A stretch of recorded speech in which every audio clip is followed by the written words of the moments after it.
Oh, that's too bright. 1 second, guys. Hold on. That is bright, bright, bright.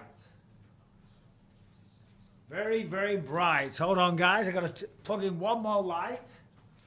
Hold on. There we go. There we go. All right. So, hold on. Mute myself on YouTube. You know the deal. If you've been to one of these lives before, you know it's always a shit show. Hold on. Mute myself there. Okay. Fights are on in Egypt. Live has started here in the Bisping household. I've lost my hair. How we all doing? Rebecca, I would like a sip of water, please. I'm having a sip of water, but I want a coffee and I want some water. So we've got Rico Verhoeven, everyone. How we doing? Hold on. This is the first time I've done a live in. Geez, when's the last time I did one of these? I don't know. It's been a very, very long time. Is this the first one this year? It might be. Or did I do one when Anthony Joshua fought Jake Paul? I think I did one then. Was that this year? I have no idea. I mean, it's crazy. Anyway, how we doing, everyone? Been a long time. Mandy Savage. Thanks, Jamie. Let's have a look at the chat. Good afternoon, Bisping. Crazy Clown in the house. How we doing, Crazy Clown? It's warm here in the UK. Daniel Cooper. Danielle. Yeah, there we go. Yeah, I know you guys are having a heat wave. So let me guess. Pubs are packed out. What else? There's no salad available in Tesco's. People are complaining because it's too hot. It's too warm. It's muggy. I like warm, but not this warm. Who's that? Peter K. Hello from Cork. That is Rory Hanaway. What's up, champ? Not much. Sorry I was late, guys. I'm always late for these things. But I was just down at the doctor's. I went to Mexico earlier this year. Fell over and cut myself. Tripped up, hit my hip on a bathtub. Opened a nice little cut and it is infected. I mean, if I lift this up here and you can see that. You can't really see it there. But it's gross. It's like a little abscess. So anyway, I was down at the doctor's. It took bloody ages. Anyway, what did you think of Dakota Ditchever? Was she fighting today? I know there was some PFL going on. But I didn't see it, sadly. I did not see it. I don't have time to watch every single mixed martial arts event going. But yeah, did she win? I'm assuming she won. I don't even know who she fought, to be honest. But she's very good. It's okay for the count to be late. Actually, it's expected. Well, thanks, Jackie boy. Appreciate that. I have no idea who's on this fight card other than Usyk versus Rico Verhoeven, who's a good mate. Well, I'd say not a good mate, but we're friendly. Rebecca, just say hi. Come on. Rebecca's in the house. Hi. It's been a long time. I'm in the house. You are in the house. How you been? What does everyone think of the hair? Do we have Whose hair? Oh, my hair. Your hair. I'm like, mine. I don't know. Where's the chat gone? Oh, I've got to push that button there. How many people? Bisping turned on subscriber only mode. I didn't do that. That's got to be John Brannigan in the background. What does that mean? I mean, you can only comment if you're a subscriber. Oh. Been watching since the Calzaghe history, and this pops up. Rebecca, hello. Anyway, do me a favour, babe. Just, am I a bit bright? I think I'm a bit bright. That's what they always say about me. That's low. That's low. Okay, whatever. Just turn it down a touch, though. Both of you have nice hair. Thank you very much. Well, thank you. All right, you may leave, Rebecca. I am a lucky man. I'm a very lucky man. She's awesome. She's great. She's good at making coffee. We got some maple syrup in that one, babe. Yeah. Oh, good. Don't use sugar or stevia or any of that bullshit. Don't use the artificial sweetener, guys. You're going to get cancer. Right, babe? I've got to focus on the chat. All right, maple syrup, guys. She's told me to tell you. I'm telling him. Babe, turn that down one notch. Let me bring up this fight card and we'll have a little look. Yeah, I know, but turn it down a bit. Jones or Engon. What did you turn it to? Okay, thank you. All right, get out, shut the door. Turn the AC down as well. Cheers, babe. Love you. Yes, Danielle, this is coffee. All right, now the distractions are done. You know, coming in, Messing up the bloody stream. What is going on? Oh, we got a super chat. Who's this? Reese Quater. You're an absolute legend. In your opinion, what round does Usyk get the job done?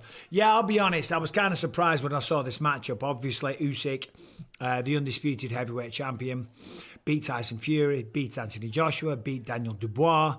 And then his next fight is Rico Verhoeven, who's a kickboxer, who is one of the greatest kickboxers, certainly of this generation. People say maybe to ever have lived. But this is boxing, not kickboxing. So it's an interesting matchup.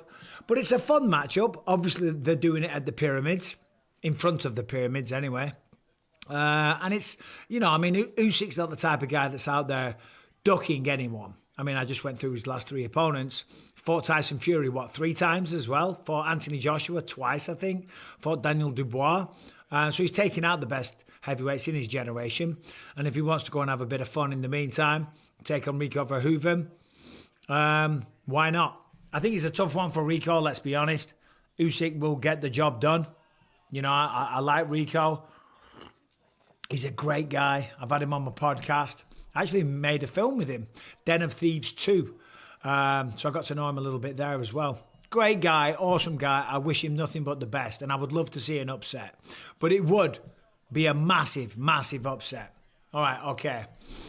The new haircut reminds me of the movie Philadelphia. Well, I haven't got AIDS, so just throwing that out there. Would you rematch Matt Hamill? No, I wouldn't. That ship has sailed, mate. That is a fight that happened in 2007. John Jones or Ngannou in mixed martial arts, who would win? Probably Jones. Probably Jones. I mean, you never know. Ngannou might catch him. And if he catches anyone, they're probably going to go down. I mean, we saw that shit show at Netflix last week. What are they doing? Why would you get Francis Ngannou back to mixed martial arts? Granted, he had 1 fight in the PFL in how many years it were? 3 fights, I think. 3 years, I think. And when he finally comes over to Netflix with a huge global audience, they give him a former light heavyweight in the UFC. Do you know what I'm saying? Like that matchup did not make sense to me at all. Unless they were trying to get him a big win for the casuals and then match him up with Robelas de España, who also knocked out Junior Dos Santos. But still, he shouldn't need hyping up. People know. I mean, he was the heavyweight champion. Who beat him? Derek Lewis has beaten him. Who else beat Francis Ngannou? I mean, in boxing, obviously, he lost to Fury and he lost to Anthony Joshua. But anyway, I digress. Do I feel offended by the Dan Henderson logo? No, I do not. I do not feel any kind of way about any of that shit. It was a very, very long time ago. Almost as long as the Matt Hamill fight, mate. So only a fool would be so childish. Do I have any films lined up, Mike? I do have 2 films waiting to be released, actually. Atlas King, keep an eye out for that one. It's a lead role. And also another one that's going through a bit of something, so I can't talk about it. But it's coming out soon, and I'm a lead in that as well. Anyway, oh, yeah, Stipe. Stipe beat him. That's right, thanks, chat. Stipe beat him, when was that? 2016, I want to say. Yeah, Stipe beat him. Rocked him a few times, but then used the wrestling to take him down. The hair is back, let's go. I know, there's a story to it. I can't talk about it. I was coaching The Ultimate Fighter, but it's related to The Ultimate Fighter, which, incidentally, I had a shaved head when I was on The Ultimate Fighter. Oh, something just went out behind me. What was that? Ah, one of the lights ran out of charge. So this is a good fight that's happening right now. Ilyasov versus Catrol. Looks like a good fight. It seemed technical, but I'll be honest, the interest is not there. It's hard, man. I don't know all these boxers, other than if they're a superstar. Conor McGregor, super chat from Patrick Karpovic. Conor McGregor versus Max Holloway, who do I have? Well, I think the smart money is going to be on Max Holloway, let's be honest. I mean, I did a video on this a few days ago. McGregor hasn't fought in 5 years, right? He was incredible in his heyday. He was a 2-weight division champion. But he hasn't fought in 5 years. And he's been enjoying himself outside the octagon. We'll put it like that. Whereas Max Holloway's been very, very active. Max Holloway has been fighting nothing but the best. Your Volkanovskis, your Charles Oliveira's, your Ilia Toporia's, Justin Gage's, Dustin Poirier. I mean, the list goes on. He's been very active against nothing but the best. So it's a really tough fight. And I actually give Conor a lot of respect for coming back and taking it. But over 5 rounds, it's going to be hard. Unless Conor catches him early in the first round and knocks him out cold, which could happen. He could knock him out. But unless he does that, he's going to start to struggle the longer the fight goes. Because he always had, you know, he's an explosive guy. And explosive guys struggle the longer the fight goes. Anyway, let's bring up this fight card so I know what I'm talking about. So Usyk versus Verhoeven. Wiki. Let's see what it gives us. No. Has it even got a wiki page? Oleksandr Usyk Wikipedia, Rico Verhoeven Wikipedia, but the event itself does not have a Wikipedia page. Well, there you go. Cemetery Hill feels like yesterday he was picking Anderson and Luke to beat you, and now he could easily look them in the eye. So crazy. Yeah, talking about my son Lucas. Dude, he's massive. He's massive. I'll shout him down here in a little bit. He's a big lump now. 6'2". Weighs about 185, currently very lean, training mixed martial arts, good wrestler. Yeah, and he wants to fight. Speaking of fighting, that's primarily what we're here to discuss. My son, Callum, I don't know if you've seen this, he's now an undefeated mixed martial artist. He's won 2 fights. He is the number 7 ranked amateur MMA fighter in all of California.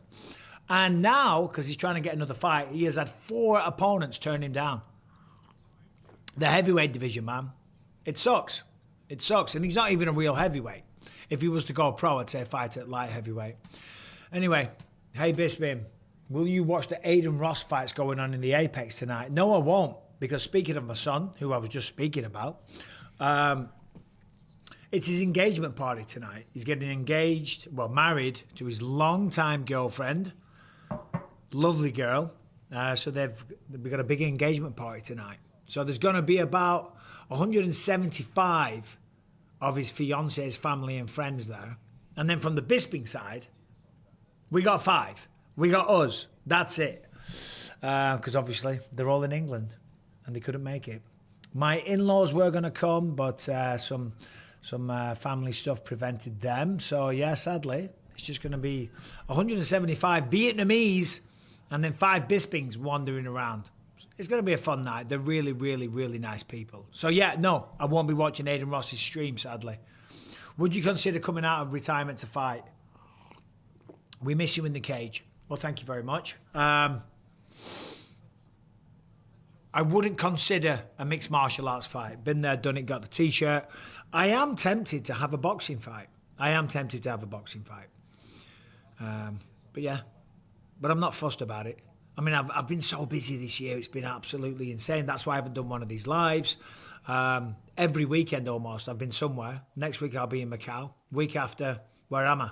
Oh, I'm in Canada doing an appearance. Week after that, I'll be at the White House event. We'll talk about that in a minute. Week after that, I'll be in Vegas. Week after that, I'll be in Azerbaijan. So yeah, not much time for training and fights, and the neck is still fucked as well. Anyway, where do you think Paddy went wrong against Justin? And if that fight happened again, is it the same outcome? I don't think he necessarily went wrong. I mean, obviously, Paddy's very, very dangerous on the ground. He couldn't get him down. If you can't get him down, you're forced to stand and trade. Justin was the better striker on the night. Paddy carries his chin a little high. There's certainly some improvements he can make in the boxing department. You know, he could tuck the chin. Defensively, there's a lot of openings for counters and stuff. But I'm not going to sit here and criticise. It was a great fight, very exciting, and fair play to Paddy, you know. If the money is right, then do it. If it's not, don't bother. Yeah, exactly, 67737. That's exactly how I feel. If someone wants to make me a good offer, hey, why not? But if it's not, I'm good. I've made my money. I live a good life. I've got a lovely family. But I do it for fun. And if the money's right. Anyway, I was trying to find this fight card. How many fights do we know? Does anyone know? Hold on, let me just type fight card instead of wiki. How many fights into the main event? Rebecca was like, you better not be sitting in there all day. I'm like, yeah, I know. Right, hold on. So Usyk, who's this? Fighting right now. Who is this fighting? It's between rounds, so the names aren't up. All right, so this must be Gyasov versus Catchall. It is. So there's 2 more fights, and then it's the main event. This fight, 1 more, then the main event. So perfect. But you never know with these boxing things, man. You would think that 2 fights, I'm going to be here an hour. I could be here 3 goddamn hours. You know what I'm saying? Fuck, these boxing things, they do drag out, man. With that neck mic, don't do it, you're blessed. Pete Master it. You're right, that's what Rebecca says. But I kind of want to do it just for fun, man. Just for fun. But my neck is fucked. It's bad. It's like really bad. I was commentating in Perth a couple of weeks ago and everything just kicked up like 2 or 3 notches. Chat GPT says it's stress because I'm never allowing myself to rest. I'm always on the go. I was coaching the Ultimate Fighter, which is 7 days a week, 10 hours a day, if not more. And then in between that, I flew straight to Perth, commentated that, flew back. The doctors at the UFC say it's all the long haul flights and stuff, but it is what it is. I'll do this a lot. I'll bitch to my wife. I'll complain, but I'm good. Anyway, so yeah, 2 more fights. Don't do it, champ. Proved enough. Exactly. You are right, Callum.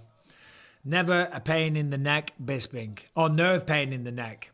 Yeah, tell me about it. Get some CBD. Bullshit, man. The CBD stuff, I don't know, in my opinion, doesn't work. I will say this. I used to have a deal with a CBD company, and my in-laws loved it. It really, really helped them. It helped them sleep. My father-in-law had like some kind of pains and stuff, and it really, really helped him. And same with my mum and my dad. Same thing. So, yeah, I never personally got much of any relief to it. But others did. So, yeah. But saying that, stem cells as well, man. Stem cells never really worked on me. I'm going to go do some more stem cells soon. Just on the neck. Maybe it's too far gone. Anyway, enough neck shit. I don't want to talk about it. I'm bored of fucking talking about it. It's a pain in the neck. Do you think Conor McGregor can win against Max? We already did that. Yagro 4636. King Chris, I'm all good here, buddy. Who do you think is the biggest UFC prospect? Biggest UFC prospect. Oof. Tough one. Loney Kavanagh, but he's ranked now, and he's ranked quite highly. I think Loney's going to be a champ down the line, for sure. We've got a member in the house. Dude, I've got to do some member videos. I've been so busy, but I will do them. Welcome to the Contender, Conceiver, Believer, Achiever status. Yeah, old people seem to love it. Ironically, lol. Damn potheads. Yeah, CBD's good for older people. Do I think Tom Aspinall will be champ this time next year? I don't know. I don't know if you saw this. Tom Aspinall just came out. I say came out. There was a story where he did an update and he said that he was hoping to get back to sparring soon. But sadly, he's not cleared for contact yet. Which is insane, man. It's insane. It's been so long. I mean, he had that fight in October. And I know he had a couple of procedures and stuff. The fact that it's taken so long is wild. I mean, you got to listen to the doctor. So if, if the doctor says he's not clear, then he's not clear. It's just a damn shame because he's been on the sidelines the majority of his career. He's only really been active when he was coming up. Ever since he started getting success and became the interim champ, he's been on the sidelines for years, man. It's a real shame. It's a real shame. No, that's not fair. Someone says Tom's the first paper champ in the UFC. He's not a paper champ, man. He's far from a paper champ. Knocked out Curtis Blades, knocked out Sergey Pavlovich. You know, he's done great in all his fights. When is the Usyk fight? In about half an hour, I'd say, depending on this one here. This fight currently now is on round 7 of 12. Catchall versus Ilyasov. Looks like Adam Catchall. Looks like Jack Catchall, pardon me. Adam Catchall from TNT Sports. Looks like he's ahead on all the scorecards. Looks like he's winning the fight to me as well. Anyway, you can't beat Alex Charmer. Gonna steamroll eye poker. Oh, Tom can't beat Alex. I wouldn't be so sure about that, mate. I think Tom would have a pretty good time with Alex Pereira. I mean, maybe I'm wrong. I mean, Tom was struggling to take down Cyril Gane. He was trying to take him down in the first round. Cyril stuffed a couple of takedown attempts. So maybe I'm wrong. Maybe I'm wrong. I just remember when Tom was like clean double-legging people like Alexander Volkov and then submitting them. I see stuff like that, and I think he'd do the same to maybe Pereira, but maybe I'm wrong. Maybe I'm giving him too much credit. So, how's it rough? He beat everyone in the top 5. Gane poked his eyes. Exactly. Anyway, someone asked me about the White House before. I'm going to the White House. Washington, D.C., never been there before. So the whole family's going to come along. We're going to turn it into like a bit of a family holiday. Obviously, I'll be working, like always. Yeah, we're going to bring the family along. Going to go out a few days early, do a bit of sightseeing. You know, it's the nation's capital. I'm sure there's some good stuff to see. If you've got any recommendations for stuff to do in Washington, D.C., let me know in the chat. But obviously, I won't be commentating. That will be Joe Rogan, D.C., and John Anik. But I will be doing the desk, the pre- and post-fight show stuff. So looking forward to it and just honoured to be a part of this historical card. Yeah, but if you've got any tips, stuff to do in D.C., let me know. We are lucky enough to have a legend like Bisping share his time. Thanks, champ. Well, thank you, Lifeless 1999. Yeah, you are. I mean, I'm making a bit of money from it, not much. These lives don't generate much cash, but I do have a YouTube channel, and the best way to foster a community, if you will, is to do the lives and stuff. I get emails from YouTube all the time saying, you need to do more lives, but I'm busy, man. I'm very, very busy. Very busy. Too busy, some might say. Do you know Marwan Rahiki? I do. The Moroccan undefeated kid. Yeah, no, he's a great prospect. Yeah, I didn't think of it. That's the thing. When someone said before, who's the best prospect? Jack Catchell looking good here at the end of the round, by the way. It's hard to say one name. There's so many good, young, up-and-comers. I was just coaching the Ultimate Fighter. I can't talk about it, but I will say this. The talent level of these kids, it's absolutely insane, man. They are so good and so technical. Granted, I do think that some of the newer generation doesn't have the grit that maybe my generation and generations before me did. I'm not saying all of them, and I'm not talking about the Ultimate Fighter. I'm talking about new generation fighters in general. I mean, of course, you've got unbelievable people like Islam Makhachev, Ilia Topuria. You know, there's you know, but there is some grittiness that maybe is lacking in some of them. Anyway, who do you think should fight next, Islam or Arman? Who Ilya should fight next? Well, Ilya's fighting Justin Gaethje. If he gets through Justin, which, let's be honest, more than likely, he wins that fight. Can't underestimate Justin, you know. It'd be disrespectful to say that he hasn't got a chance, but more than likely, Ilya's going to knock him out. I know he's saying he's going to break his jaw in the first 15 seconds. That ain't going to happen. But he might knock him out cold. Now, Justin Gaethje came out. In fact, I've got it. In fact, if I go... Now, I haven't been on here in ages. Let me just try something. Mix. Boom. See, look at that. Hold on. Window capture. Hold on. Let me just do this a second. Boom. Let me bring it back. I'm just trying to give you the multimedia. We can get the whole fucking shebang going then. Hold on. And you're dealing with a boomer that if you tell me to press F4, Alt, and Control or whatever it was, then you'll blow my mind. You got to remember that. What have you done to me, you prick? Terry Bailey's back, member for 46 months. Go on, Terry. How you doing, champ? Just started a UFC sleeve on my leg. Boom. And of course, you were the first edition. Hope the family's good. Terry, we are very well here. Thank you, sir. Appreciate all the support. Appreciate you being a member for all this time. Thank you, sir. I'm going to bang out some videos. I promise. It's just been so fucking busy, man. Hi, Mike. Dana said on a UFC post-fight press conference that he's coming back to the Intuit Dome. When is this supposed to happen? Well, I think I do know, but I can't say. It's not for me to say and break news. But if he says he's going back to the Intuit Dome, I did hear something about a show in LA. So you put that together, it's probably the Intuit Dome, but I don't know. You're a legend, Bisping. Watched all of your fights. I love how you murdered Kung Lee. Yeah, man, that was one of my favorites. I'm just going to try and bring up a window so I can do my window capture. So just bear with the tiny version in the corner. Boom. Hold on.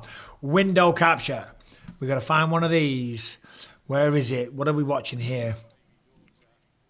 Topology. Boom. There we go. There we go. We did it. Not too bad. Only took a second. All right. So this is the fight that's on now. Jack Catterall versus Shakram Giyasov. And then next up we got Hamza Shiraz, 22-0, 0-1, taking on Alem Bejik. And then obviously the main event. Callum! Come here, mate. People asking about you in the chat. I'm in a rush. No, you've got 2 minutes. Slide over. I have exactly 1 minute. You, give me 2 minutes. No, you have, come down. I need to go set things up. No. What are you setting up? I have my engagement party tonight, 6 p.m. Engagement party tonight, 6 p.m. to his beautiful fiancée, Josie. Yep. Very, very excited. Callum, you're an undefeated mixed martial artist. That's a beautiful segue, but yes. It is a beautiful segue. How does it feel to be an undefeated mixed martial artist? How does it feel to have 4 heavyweights turn you down recently? It's kind of ridiculous, really. Yeah. Like, I'm not that good. No, I know. You can take the, They're turning you down. 4 times. 4 different people. 4 different people have turned. To be fair, 2 of them were making their debuts and one of them was 0-1. Yeah, man. Jeez. Be there 5:15. How does that work? That's it. You're leaving? Yeah, I need to go. That's all I get? I have things to do. That's all the people get? That's all they get. What are you wearing? I'm going to figure that out when I get back. Where are you going? Then go to the venue, set things up. And then you're coming back? Yeah. All right, because we will talk about the outfit. Yes. Can you be there 5:15? I'll be there at 5:15 as long as this boxing match is done. Oh, is that happening? Usyk versus Rico, yeah. And you know how the pacing is on these boxing events. It's gonna start at 5:15. Yeah, well, I mean, it should happen in about half an hour, but you never know. Listen, Callum, if the main event hasn't happened yet, I'm not going to be there. Yeah, I understand. Yeah. Rico Verhoeven versus I mean, listen, it's for the viewers. Yeah. You know? If you want to put the viewers before your son. I haven't done a live in a long time. I got to put them before your engagement. Is the chat being nice at least? Is the chat being nice? Do you think Callum can take you in an MMA fight? That's what they want to know. What's your opinion, big lad? 2-minute rounds, maybe. Oh, come on, get out of here. See you, buddy.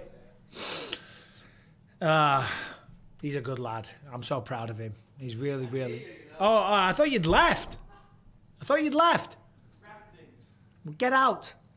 Yeah, no, I'm really proud of him. He's really turned into just an awesome kid. He's qualifying soon. He will have a master's degree in marketing. Very, very smart guy. He comes in from his college lectures and stuff. I'll be in bed and I'll be like, so what were you talking about tonight? And it's actually really, really interesting stuff, but it is so high level. So he's a really smart kid, man. And his fiancée, she's graduating as well with her master's. So they're going to be moving out soon when they finally get jobs. Obviously, in this current economy, this climate, it's hard, man. Jesus Christ. Getting on the property ladder. Rental prices are just absolutely insane.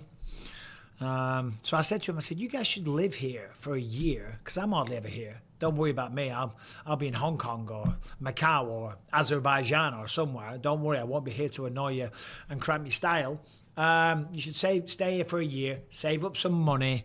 But, you know, they're young. He's 25. So is she. They want to get out there and live in a house or an apartment, and they want to pay bills. They're fucking crazy. Anyway, Mike, keep Nina drama away from Calster. Congrats on raising a good kid, Mike. Thank you very much. Stay Lit says, Mike, I'm a father too, and I fight for my kids every single day. Boom. That's why we do it, man. That's why we do it.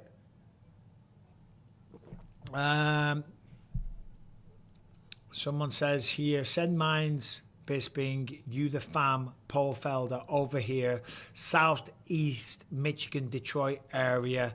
mile out the city. Love the show. Team BYM, thank you very much. We'll be back with another episode on Monday. Paul Felder couldn't make last week's episode because his mother, he spoke about this on the show, so I'm not, spilling any beans. She's going through, she's battling cancer right now, so he had to be with his mother last week. But fingers crossed he'll be back on Monday because Harrington's fantastic, our producer. But, Felder's the man. I love talking MMA with Felder. Mike offering the boy to stay and save is a huge thing. Hopefully they take advantage of that. Yep, who said that? Cemetery Hill, you're right. Have I ever met Rico? I have. And by the way, everyone, do me a favor because this helps the algorithm. All like the video, right? Do us a favor, like the video. I shouldn't have to ask you to do this, but like the video and then leave a comment. Not in the chat, leave a comment in the comment. Maybe say how good it is. Maybe say, Bisping, you're a dickhead. Abuse me, say whatever you want, but put something in the comment and the algorithm will be like, ooh, let's share this. That's how it works. I think it does anyway. I don't know. Paul's a massive boost to the show. Cemetery Hill, yep, thank you very much. Here we go. Triple G in the house. Anthony Joshua. Why am I blanking on what's it? Canelo Alvarez is there. Boxing royalty. I wonder what that's like right now because they're in Egypt. They're in Egypt. They're outside. It's boiling. It's hot, it's sticky, it's sweaty, it's muggy. There's a lot of people, there's a lot of lights. There's going to be bugs all over the place. Terence Crawford's there as well. Riyadh Season sponsoring the whole event. This is round 10 of 12. Competitive fight. Bisping is the only MMA podcast worth watching. Yeah, well, I agree. We don't take ourselves too seriously. We have a laugh. We know what we're talking about. And, you got to have a laugh. The insects, exactly, Danielle. Hot as bollocks. It probably is. They're probably sweating the bollocks off. To use a very English expression. Hold on. I'm going to do this intermittently. Bloody neck. Mayweather is fighting a legendary Greek kickboxer soon. Is that a joke? Get Bisping to 1 million. Let's go. Oh, I know it's crazy. Hey, thanks, guys, because we're on like almost 750,000 subscribers.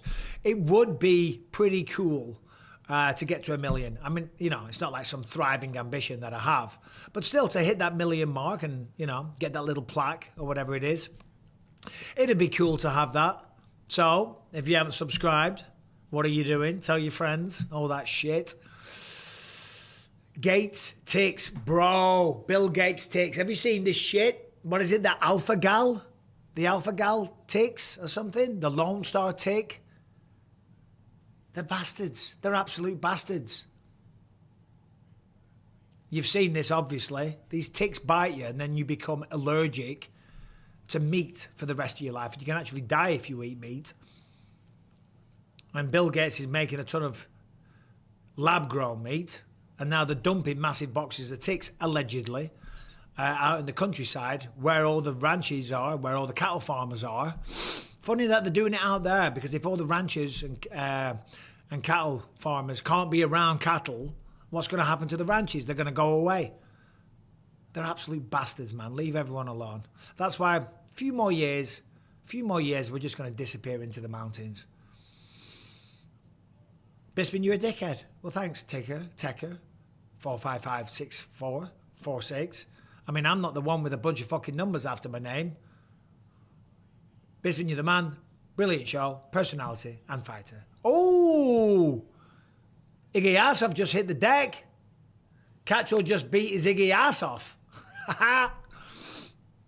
Oh, no. Oh, yeah, no, it was Catchall. Catchall drops in. Nice 1-2 from Catchall there. Catchall is good. What's his record again? 32-2.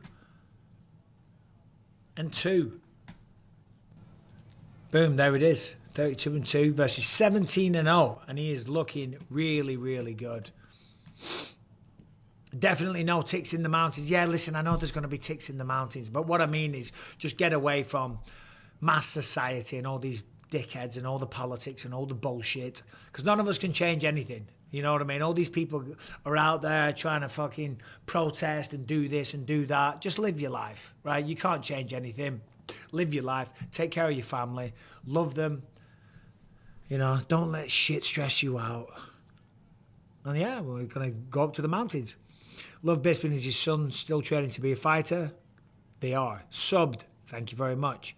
Go on TV shows in England, mate, and get some money from telly in the UK. I mean, that'd be more travelling. A lot more travelling. So, but I would do. Hall of Fame for a reason. Used to watch you on Bravo. Boom, Hall of Fame statue right behind me. Illuminated by the yellow light. Only because that's a good place to hide the light. Not because I'm trying to illuminate the Hall of Fame. I mean, it's cool and stuff, but I don't really, you know, give a shit. Mike, can you give us a clue about when the UFC is coming back to Los Angeles? I think there's something coming. I don't know when. I don't know where. Someone said the Intuit Dome. I don't know about that, but there's something happening. Bisping, the first UFC champion, should get more respect in England. Ah, man, you know, you're telling me. You're preaching to the choir. I mean, where is the knighthood? You got all these little bellends getting knighthoods and OBEs for, like, I don't know, being a part of a canoeing team. I like to think I did my bit in putting the UK on the map in terms of mixed martial arts. You know, on the world stage, getting the greatest nation on earth respected. But it's fine. Give it to a darts player. I mean, Luke Littler, or whatever his name is, he's great. No, you know, start a petition, guys. Someone get the petition going, you know. It would be cool to be a knight. Bisping, do you think England has fallen? Certainly looking like it.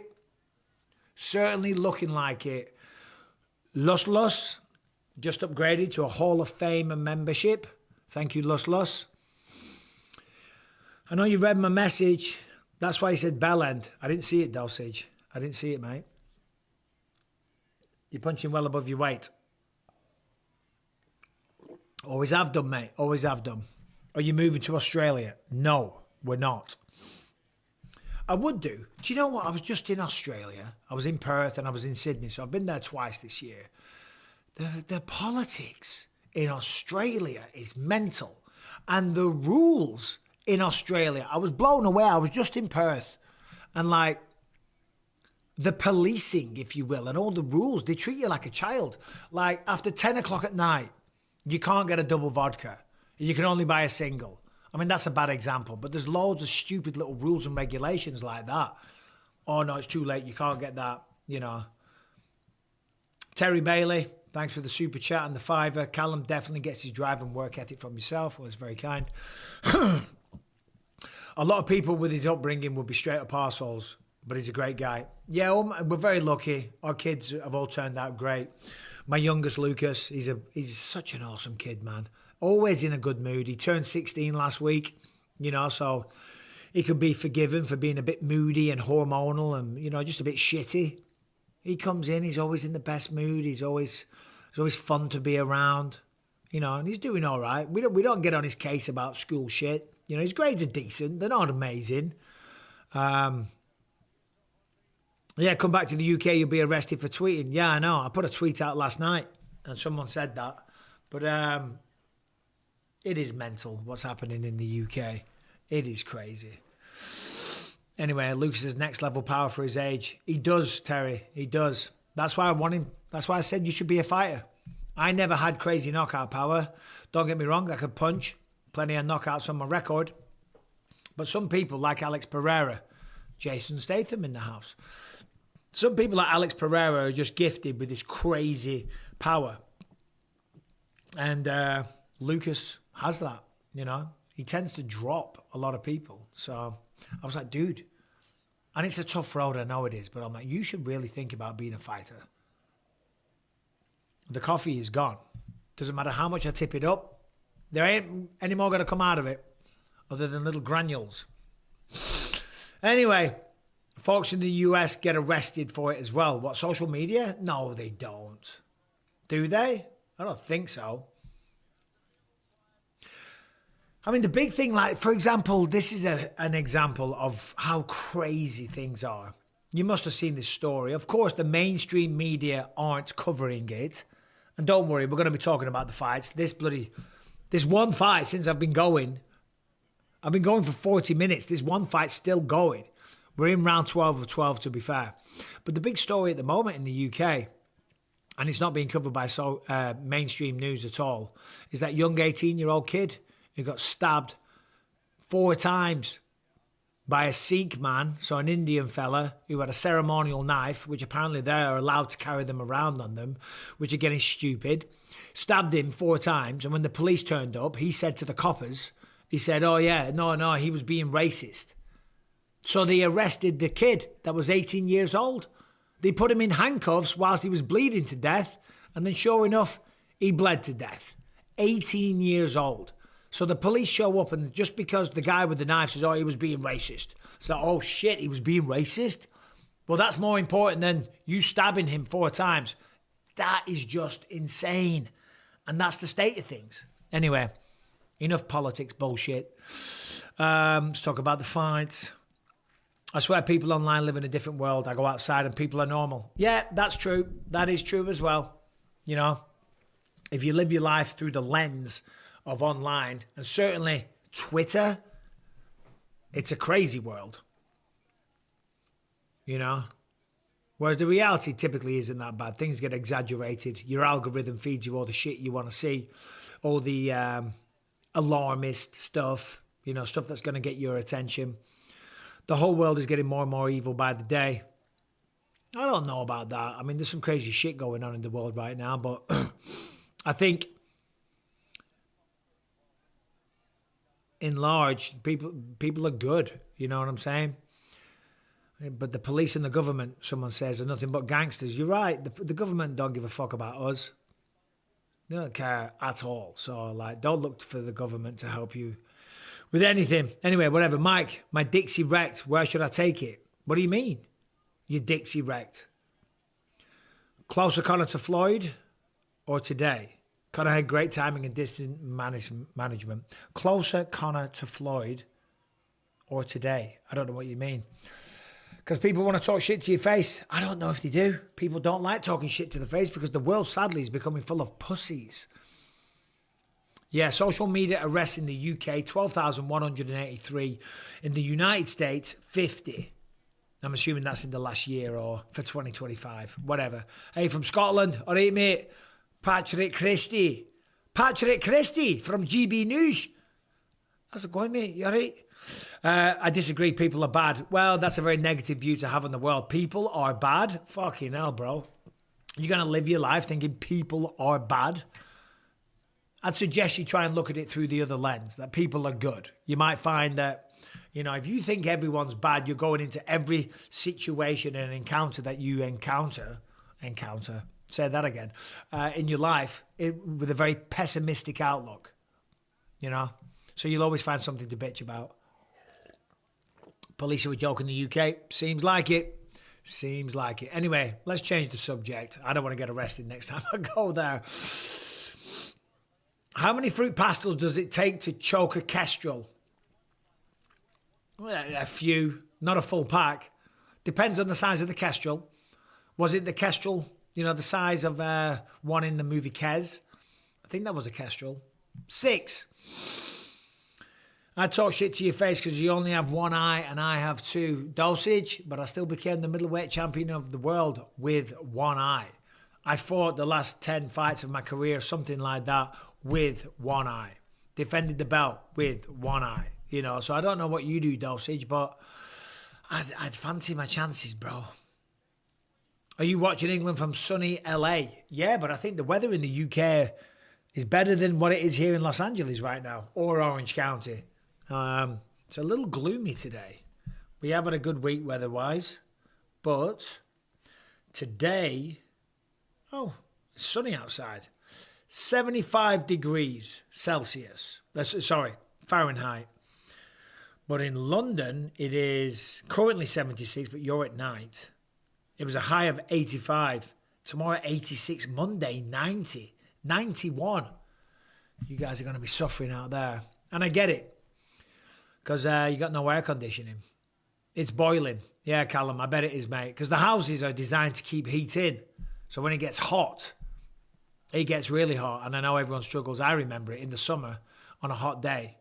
If we had a hot day, it was a bloody nightmare to sleep. You open the windows and stuff. We don't have fans like out here in California, and we don't have air conditioning. Anyway, you said that you've been filming a movie in Bulgaria. That was 3 years ago, but I did. How did you like the country? I liked it. It was nice. Some of the people are rude. Just saying. But I didn't mind it. I didn't mind it because I don't think they're necessarily being rude. It's just their way. They're kind of blunt and to the point, which I am. So I kind of like it. But they do ignore you a little bit. People in hotels I'm talking about. But yeah, it was good. I had some nice meals. Nice place. Weather in Scotland, shit. Yeah, mate, but you must be used to that. I mean, come on. Scotland's not exactly known for its weather. I'm from the northwest, so 2 hours drive south of you, depending on where in Scotland you are. So I get it, bro.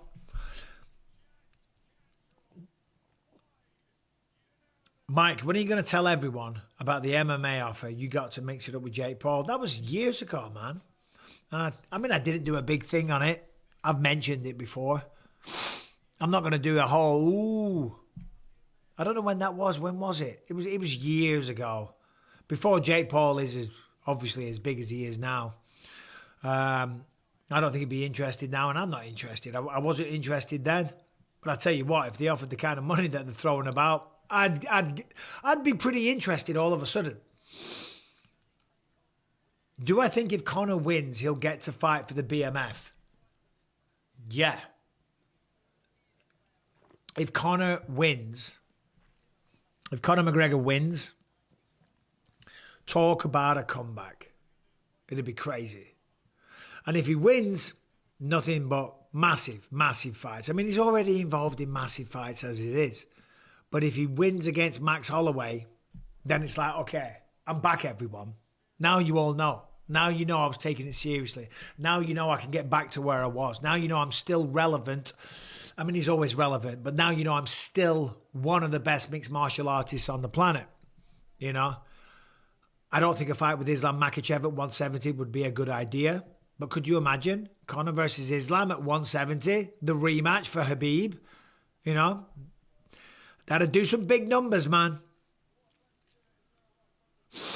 Did I kill Queen Elizabeth II? Yeah, you got me.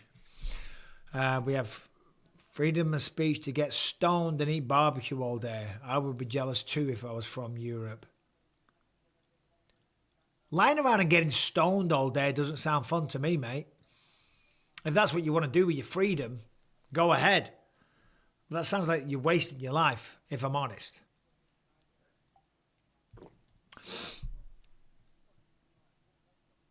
He's done. Start waffling. I think you're talking about Conor. We'll see. More than likely. You're probably right. You're probably right. But you never know. Crazier things have happened. Did you see Ian Gary's new coach? Gay bitch.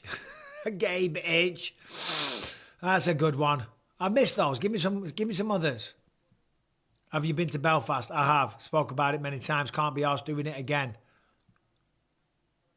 Stop right there, criminal scum. British government when you post a tweet. I know, it's crazy. Get stoned and go on adventures. Mate, I used to smoke a little. I mean, I was never a weed smoker, but if any time I did when I was a kid, like my mates would like smoke a bit of weed and want to go on a mission. That's what they call it. Come on. I'd be like, mate, I'm sitting on this bench. I ain't moving. I'm staying here all day. Anyway, so Jack Catchell won the fight. We got one more fight before we have the main event, Usyk versus Rico Verhoeven, which is what we're all tuning in for. Are you guys watching the fights? What have you done to me? I worked in Belfast, age 15. Okay. Someone keeps saying, did I kill Queen Elizabeth II? Be honest about this, Bisping. I don't know what you're getting at. Stay 20 minutes from where you main evented the first card at the Hydro in the middle of Edy and Glasgow. Okay, yeah, 2015, the Hydro Arena. I think it's now an O2, right? But it was the Hydro back then, Glasgow. Tally's Lightis. Michael, best way to get fight cardio at home with a bad neck and knees. If you got a bad neck and knees, you're going to struggle if you've got bad knees, man. You need your knees. If, you know, you're going to struggle. You're going to struggle. Michael, will you be calling UFC Serbia? I will. I will be going to Serbia also. So if anyone knows Serbia, you got any recommendations for me? I would love to hear them. I'm quite excited. Never been to Serbia. Never been to Baku until last year. And Baku was amazing. So I wouldn't say I'm looking forward to going back. I am looking forward to going back. I'm just dreading the travel and the flight. You got to fly to Turkey first, to Istanbul airport. Then it's like a 5-hour layover.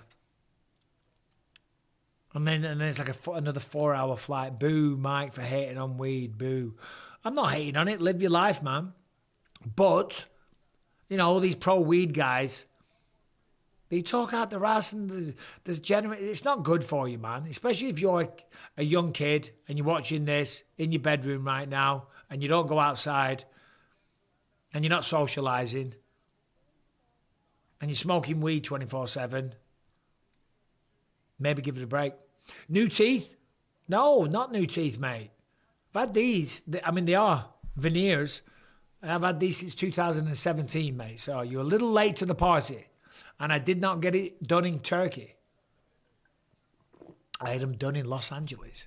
And in fact, it was covered by TMZ, which was not the deal. This dentist reached out to me and said, I can do your teeth. He had a lovely office in Beverly Hills. Very, very nice. I was like, okay, he seems legit. He said, yeah, just do some social media and I'll do it for free. I said, okay, no problem. I show up on the day and there's a fucking camera crew from TMZ. I'm like, oh, for fuck's sake, I'd never agreed to this. And I look like a right dickhead now.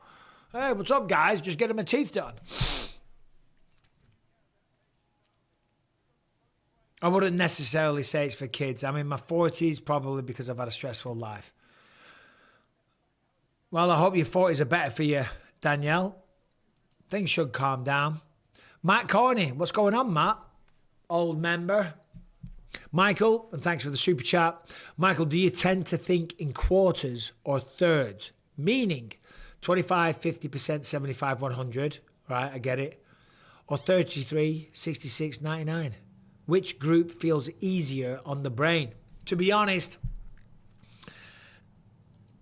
they're both equal. I'm pretty good at basic. In fact, I'm very good at basic mental arithmetic. I wouldn't say I'm a mathematician, far from it, because I know fuck all about math. But numbers like that, adding, subtracting and shit like that, and percentages and whatnot, I'm pretty good at that stuff. All the basic stuff. I'm no mathematician, but that stuff I'm pretty good with.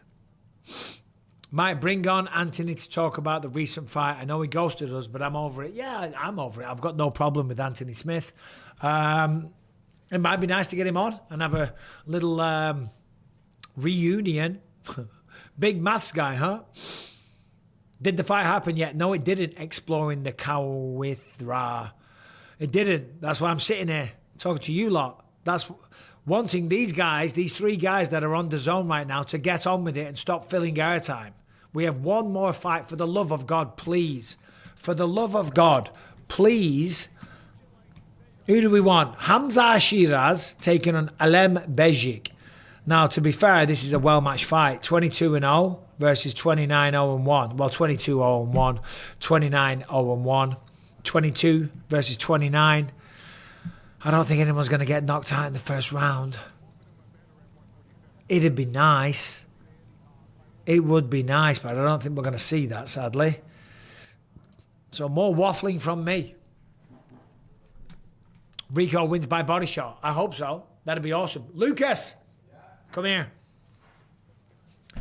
We got the Lucas Bisping in the house. Bongalicious. Bongalicious. Come here.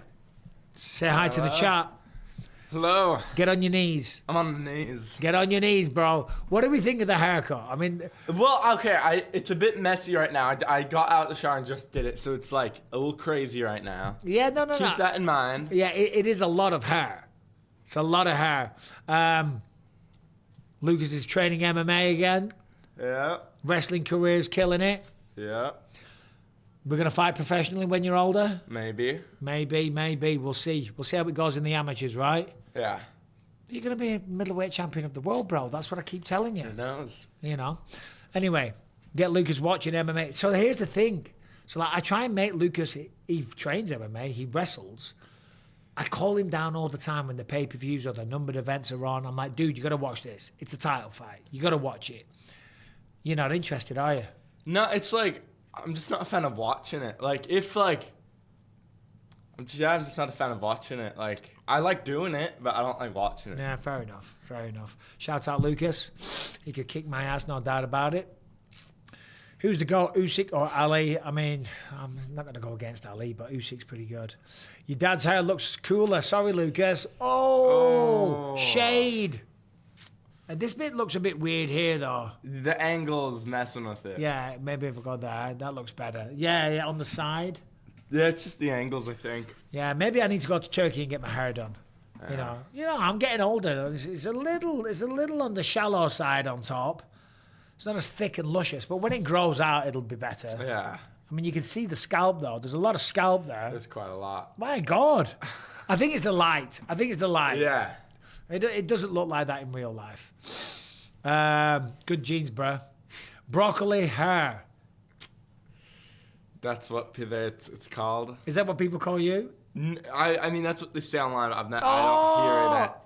Are you serious? Is that a thing? That's what people call it. The broccoli hair. That's what people call it. I've never heard that. Back. No. Oh yeah. How do you feel being like a clone of me? Not clone. No, but like, you know, you look very, very similar to me. I don't think I do. Luke is the broccoli killer. And is that what they call it at school? No. Or is that what they call it online? Yeah. Ah, shit. So that's what the hairstyle's called. I mean, it's kind of. Yeah. Can't believe it, mate. Lucas is a man. He is a man. What are we weighing right now? 184. 184? Yeah. Okay. Ate a lot yesterday. Though. Yeah, because like this time last year, you were like in your 160s, right? Yeah, I was around 165-ish. Yeah, I mean, so you put on 20 pounds. That's amazing. Lighter even. Dark Matt Carney says, some fighters thinking quarters, very technical and system-based, but can't flow. Some thinking thirds, very fluid, but somewhat unstructured. Yeah, I mean, I tend to answer your question, Matt. Typically, I'll go in quarters, you know? Yeah, anyway. I mean, that's all I got to say on that, Matt. I appreciate the super chat. There's not much to say on that. So Lucas, we have. I'm going to ask your opinion here. We've got Oleksandr Usyk that will be fighting soon. He is the undisputed heavyweight champion of the world. He's beaten all the greatest heavyweight boxers right now: Tyson Fury, Anthony Joshua, Daniel Dubois. I know these names mean nothing to you, but he's really good. He's defending tonight in front of the pyramids of Egypt. Okay, pretty cool. Yeah. He's taking on not a boxer. He's fighting a kickboxer. Is it a boxing event? It's a boxing fight. Well, he's probably going to win. He's probably going to win. Yeah, exactly. You heard it there first. Are you going to dance tonight at Callum's party? Probably not. No, dude, they got a DJ. Okay, it depends. It depends. I might We're not. gonna have a little. You're gonna have a little dance-a-rooney. Come on. We'll see how the vibes are.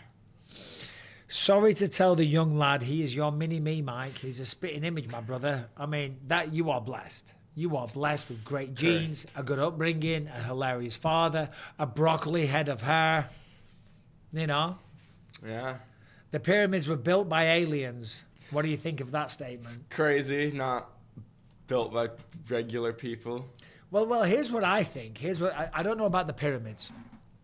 But like, all around the world, there's these massive cathedrals and these huge buildings with gigantic doors, right? Some of the doors are like 30 foot high. We have a big door. Did we have it made for giants? It's not as big as the doors that I'm talking about. Yeah, but listen. If you want to show off, imagine you make this huge cathedral and you give it a tiny door. It doesn't match. You gotta have a big building, big door. No, I get it. You want a good door and you want to be able to maybe get a horse and cart through it. You want to be able to get some kind of carriage. If the king or the emperor back in the day wants to arrive in style, the doors are open. So they need to be big doors. But some of these doors were ridiculous. And I'm just saying, there's something to that. Maybe there was giants around that died out. Maybe there was an asteroid hit the earth and killed them. You know.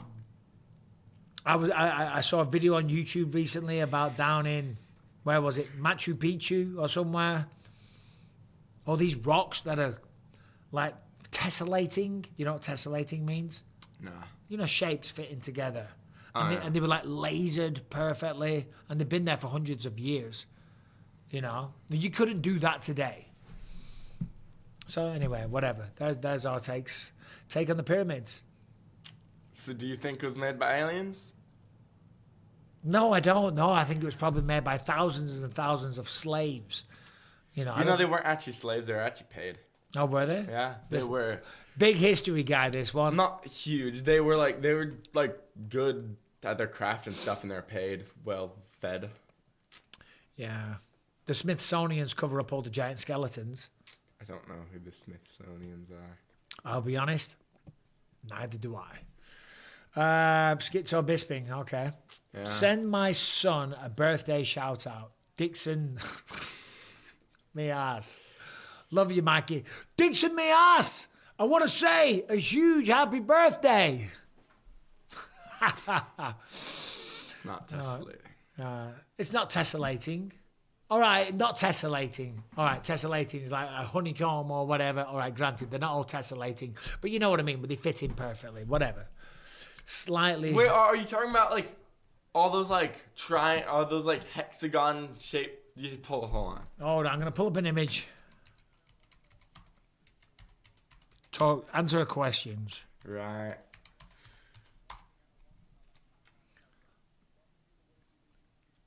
Hold on, here we go. All of those. This is good. Well, Hold on. We're going to throw it to the chat. Hold on. Now look. originally they weren't. Look fitting. at that. How have they carved them? And they're massive stones, by the way. Okay, well the same reason is originally they weren't like fitting together perfectly, but as they all eroded and rain as they kind of moved against each other, they slowly tear away and fit perfectly. It's the same reason, like, you know, those like all those like stone fences in England, they're really strong because they fitted to shape. No. They haven't just done that over time. Look at that. They were carved like. Yeah, I bet they were originally carved, but they slowly became more and more fitted together. Okay. So we'll agree to disagree. Pick Luke as your nickname, Lucas. Don't do it. What is your nickname? Here's another thing.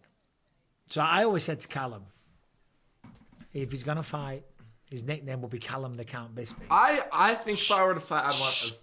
And I said, and he said no. He said no. He wants to do his own thing. When I was talking to Callum, Lucas, I was like, you know, when you fight, you got to call yourself Lucas the Count Bisping. And his response was, of course.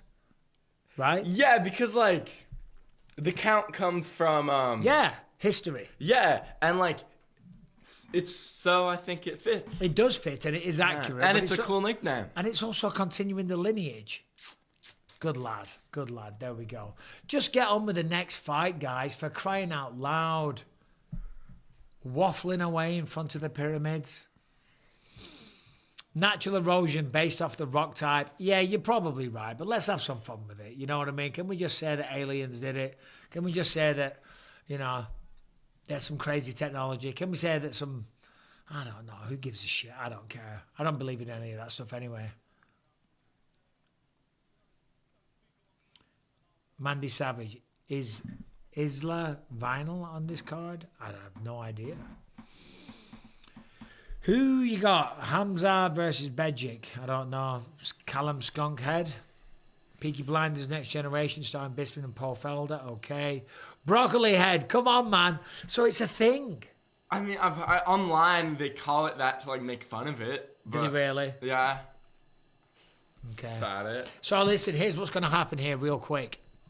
Don't leave, because all I'm doing is going to the bathroom for a pee. You're going to sit in the chair. You're going to respond to the Right. chat, and I'll be back. It's going to be about 45 seconds, so don't leave. And go easy on my son, okay? Go easy. Take the chair, Lucas. You're in the- Right. If I come back and all the viewers have gone, you're going to get a little It's my slap. fault. He's gonna get So, right. So, did Lucas inherit the Bisping pillow hands? I don't know, man. Right. This is not good at this here. Lucas gets Mike playing all the UFC games. I played him for a bit. Like, because we got him for free, I played him for a bit. But then I'm not fighting games. How tall am I? I'm like 6'1", 6'2". Say 6'2". Right. Callum impression. I don't know, man. Yeah, you've been training, Lucas. I've been training. For the past like year and a half, I've done wrestling. I quit MMA, just focused on wrestling at school. Started MMA again like a few days ago. But who wins, me or Callum? One of us is won like 180. I mean 280. Yeah, he's winning, but give it a month. Do I got hands? I've got hands. I can fight. Did you go to UFC events? Not really. Sometimes. What we on? What, it's gone up? Let's go. It's gone up. I'll take over. No. No, sit down. Sit. Oh, I gotta go upstairs because I went to the bathroom and Ellie's having a shower downstairs. Right. I don't know why she's Why having is a she shower. doing that? So I got to go upstairs, and then I got distracted. I saw the beautiful Rebecca, your mother. So I'm gonna go upstairs. I just wanted to check on the way back. Right. 30 seconds, guys. 30 seconds. All right, keep answering. Viewers gone up. Who's my favorite fighter? I don't really know the UFC. People ask me, like, at school or whatever. They'll be like, oh, who do you think wins? Some blah, blah, blah, or blah, blah, blah. I don't know either of them. So I'm always like, ooh, I don't know. It's a close fight. And how many birds you have on your roster? I've only got one, sadly. It's true. I don't know, the Bisping sweet roll. Start your own YouTube channel. I'm too lazy to do all that. Come on. It's now the influence. Can I beat John Wick? Yeah, he's light. Well, easy. Do I wish I had more of a British accent? Yeah. You do? Yeah, because, like, I don't know. I don't have too much of an American accent. Are they being nice? Being nice. You miss England? Do you miss England? I don't remember it from when I was a wee lad. A wee lad. You must be so cool to have Bisping as your dad. Is it cool to have Bisping as your dad? It's a curse. Yeah. Can I be the UFC champion without legs? I don't know. It's going to be hard, guys. It's going to be hard. I'm just going to say, listen, you can do anything in this life if you truly put your mind to it. But I'm just going to say, if you have no legs, the likelihood of becoming a UFC champion, it's very slim, guys. It's very slim. Bisping, he told us he smokes a lot of weed. Is that true, Lucas? Yeah. Yeah, exactly. Stoned right now, aren't you? Yeah, I'm hotboxing my friend's car yesterday. Hotboxing. He knows the terms. Turns. He's down with the lingo. No. You can have the hot seat. So you were hotboxing, were you? Yeah, we're out in his trunk with Wingstop. Just, blazing it up. yeah. What was I going to say? How was it at school? Like, is there a lot of druggies about? Yeah, there's a lot of weed. Like, if you go in the bathrooms, there's people vaping constantly, pretty much. Weed. A lot of weed pens and stuff, yeah. Carts. Okay. Who's pound for pound the best Bisping? I mean, I don't know. What do you think about the immigrants in the UK? I mean, it's crazy what's going on. He hit a blinker. Do you bring your kids to UFC fights? Sometimes. Sometimes. What was the last one you went to? You don't even know. I don't know. It's a bit ago. I'll tell you right now. You went to Volkanovski versus Ilia Topuria. I believe that was the last one in Anaheim. Oh, yeah. Was that the last one? Yeah. It's like 200 or something. All right, this is hurting my knees. I need my chair. I offered it 3 times. You did. Hold on, you got to say bye to the chair. I know. You can't just walk off like that. Yeah. You've formed a relationship, and the bond is strong. Right. You gotta bow out, broccoli head. I'm off to eat. What are you eating? I don't know. Mom said to order something. Oh, order me something. What are you gonna get? I don't know. Are you gonna get Chick-fil-A? Oh, I thought about it. If you get Chick-fil-A, get me an order of whatever you get, but not the fries. Yeah. Get me the spicy chicken sandwich with cheese, no pickles. I'll tell Don't- you if I get Chick-fil-A. Oh no, just whatever you get me one. Just get Chick-fil-A. Let's Alright, be alright. careful with that plug. Get Chick-fil-A and get out of here and shut the door on your way out. Oh, one favor. Fill that with water, please, if you don't mind. Anyway, there we go. Michael realizing his boy does smoke. Mary Jane, no bueno. No, he doesn't. Didn't think kids did drugs or alcohol these days. Yeah, I mean, he doesn't.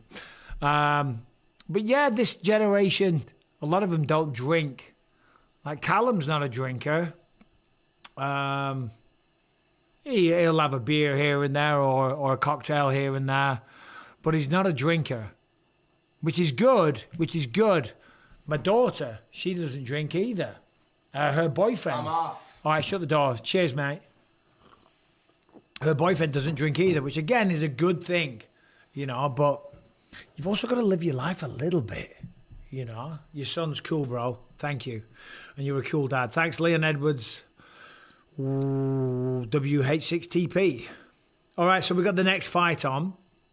We're only an hour and 11 minutes into it. We've had one fight. Jesus Christ, I'm going to be here all day at this rate. It's 2 o'clock in the afternoon. Let me get a Chick-fil-A. No, I'm starving. Lucas mogs you, Mike. How do you feel about that? I mean, I'd be very happy if my children better me in any aspect of life. That's what we do as parents, right? That's what we're trying to do. I want them to be more successful. I want them to be bigger. I want them to be smarter. I want them to be stronger. I want them to be more successful in anything they do in life. Bobby Schmurder says, can you say hi to my new girlfriend, Dick's Insider? Boom. Darren McCarney's back, Mike. Just another question. As a cornerman, are you the type to reassure a fighter back into victory or screaming in his face, telling him to focus? Well, it all depends on the situation, Matt. It all depends on the situation. And for the most part, you want to be calm in the corner. But sometimes the fighter needs a reality check. If the fighter's not fighting and not doing anything and just letting the fight pass him by and losing, sometimes they would need to be reminded. And sometimes, try and, insult them even. What are you doing? Get your shit together. You haven't trained for 2 months to go out there and not throw. Why aren't you doing anything? Why aren't you trying to actually compete and win this fight? But for the most part, you want to stay cool, calm, and collected. Fight isn't going to start until 3 p.m. West Coast time. Really? Oh, shit. Well, that's a while. So another hour. Mate, are you going to do your stand-up tour again? Well, it wasn't a stand-up tour. It was an evening with. And it was supposed to be me with my old podcast host, Luis J. Gomez. But that all changed last minute, and then it went from that, the two of us on stage, with me to lean on him and him to bring up topics, because he's an experienced comedian, to me just on my own. So that was fucking terrifying, if I'm honest. Have I been yelled at in the corner? I have, many times. And I was offered to do another round of these shows, because I did do another one, Tales from the Octagon. We did another round. When was it? 2024, I want to say. And it was good. It was good. We had a few guests. Who did we have on? We had Brendan Lofton. We had Tom Aspinall. We had Michael Venom Page in London. You know, we had some good guests on. The Manchester one was amazing. What an atmosphere that night. But it was a lot of stress because ultimately before they come out, I've got to do like 45 minutes to an hour by myself on stage, and then I bring the guests out. So I worked with some comedians and coming up with jokes and stuff like that. It was a lot of pressure, man. And it's not what I do. I'm not trying to be a comedian. But I do like a challenge. And it went down pretty good for the most part. But it was a lot of stress. It was a lot of effort. And I'm too busy at the moment. But yeah, I was offered to do one recently. And I basically said I haven't got the time. Anyway, Sugar is going to mop Arab Ariel all over the cage. All right, so you're talking about Sean O'Malley versus Ayman Zahabi. At the White House, I don't know about that. Listen, Sugar Sean O'Malley, former champ, great fighter, very skilled, tall, long, quick, reach advantage for sure, boxing advantage for sure. But Ayman Zahabi has been doing really well. Oh, shit. Mike, my brother, Ross the Boss Mason says hello. Shout out Ross the Boss. One of Birmingham's finest. Ross the Boss Mason was a fighter on Cage Warriors and Cage Rage back in the day. Great guy. Awesome fighter as well. He deserved more success. All right, so the co-main event has started. Shiraz versus Bejic. I don't know which is which. I think Bejic is in the green. Shiraz. Again, let's have a look at the record. Oh no, that's not the record. Hold on, let's go back to the topology. Shiraz is the 29-0, I think, right? Is he?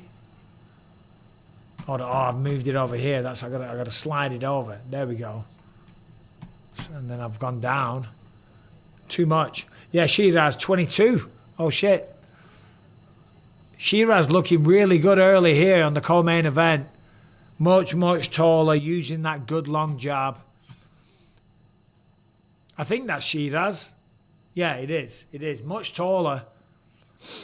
He's got Bejic cornered now. Good jab again. This Shiraz guy. Beautiful jab. Turned it into a left hook this time as well. Bejic, 29-0-1. Really struggling to get on the inside. Bejic, so much taller, jab, left hook. That lead hand of this Shiraz guy really going to work. Triple with the lead hand now. Double jab, left hook. And he seems much, much faster. I'll be honest, we're only in round 1. It's scheduled for 12. I don't see this going 12 rounds.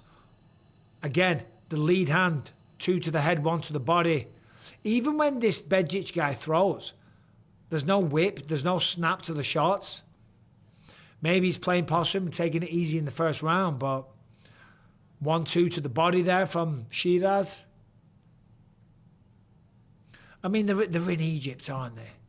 So they're going to showcase some local talent. I don't know where the Shiraz guy is from, but he sounds like he's Middle Eastern. Let's have a look. Let's give him a Google. Hamza Shiraz. Sounds like... I mean, the flag says he's from Georgia.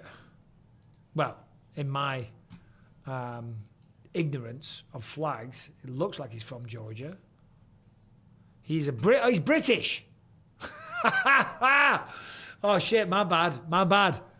Georgia, England, St. George's Cross. I apologize, Shiraz. How silly of me. But he's looking fucking good, man.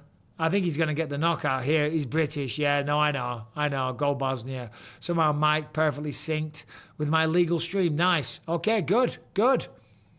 I paid, what was it?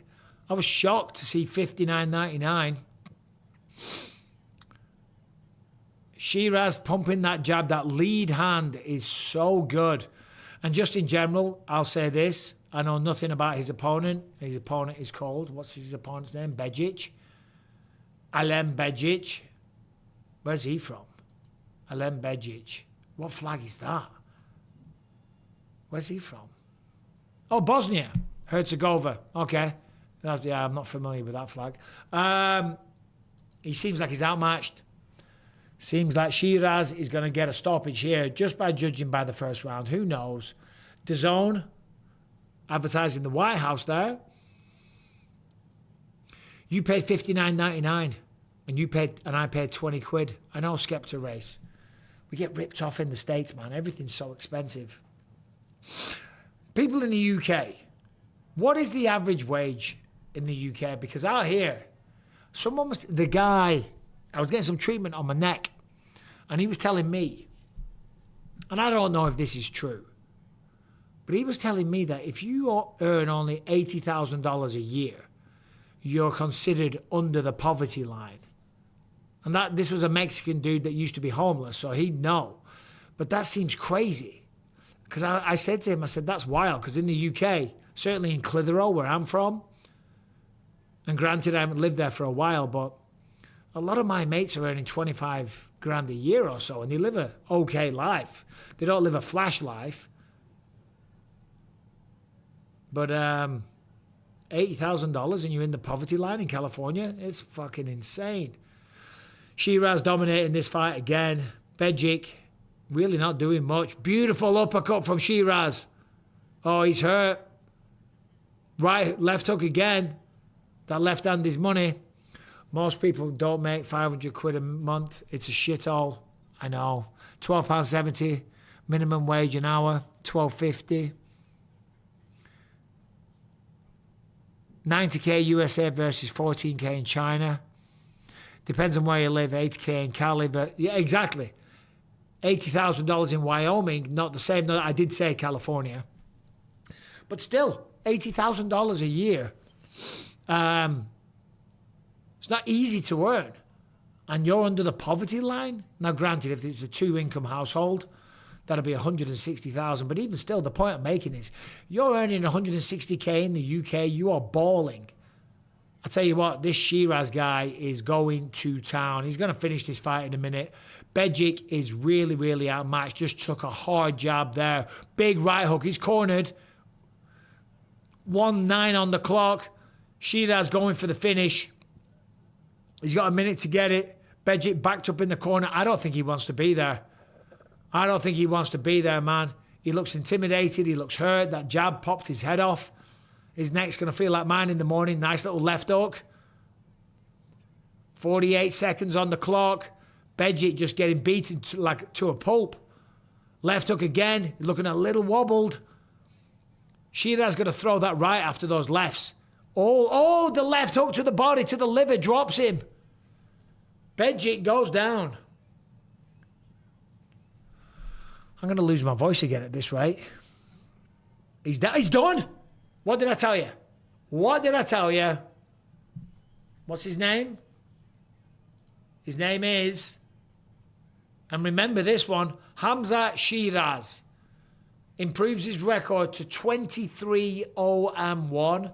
I'll tell you what, he looked really, really good. I'll be honest, I'd never heard of him, but I'll keep an eye on him going forward because he's talented. How tall is he? Because he looks tall.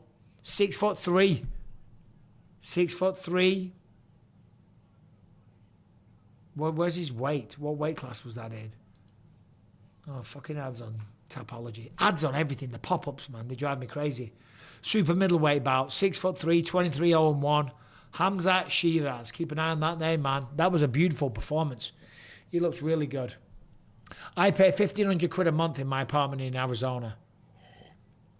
It's ridiculous how expensive shit is becoming. Yeah, so check this out while we wait for the main event. Lucas trains at this MMA gym.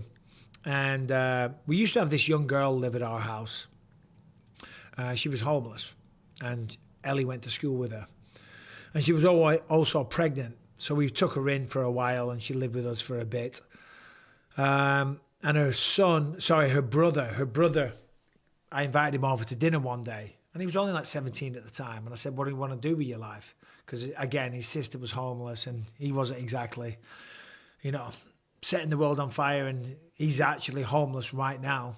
Anyway, I said, what do you want to do? He said, believe it or not, I want to fight. I said, well, can you fight? And he said, yeah, because obviously life hasn't been easy. So he's like a bit of a street kid. So I took him in the garage. I took him on the pads. And considering that he'd never had a single training session in his life, he had real good natural ability. So I paid for his membership at a local gym, and he's been training there for a while now. And anyway, I've been traveling everywhere, and Lucas has been training on his wrestling predominantly. So I hadn't been to that gym in about a year, I think.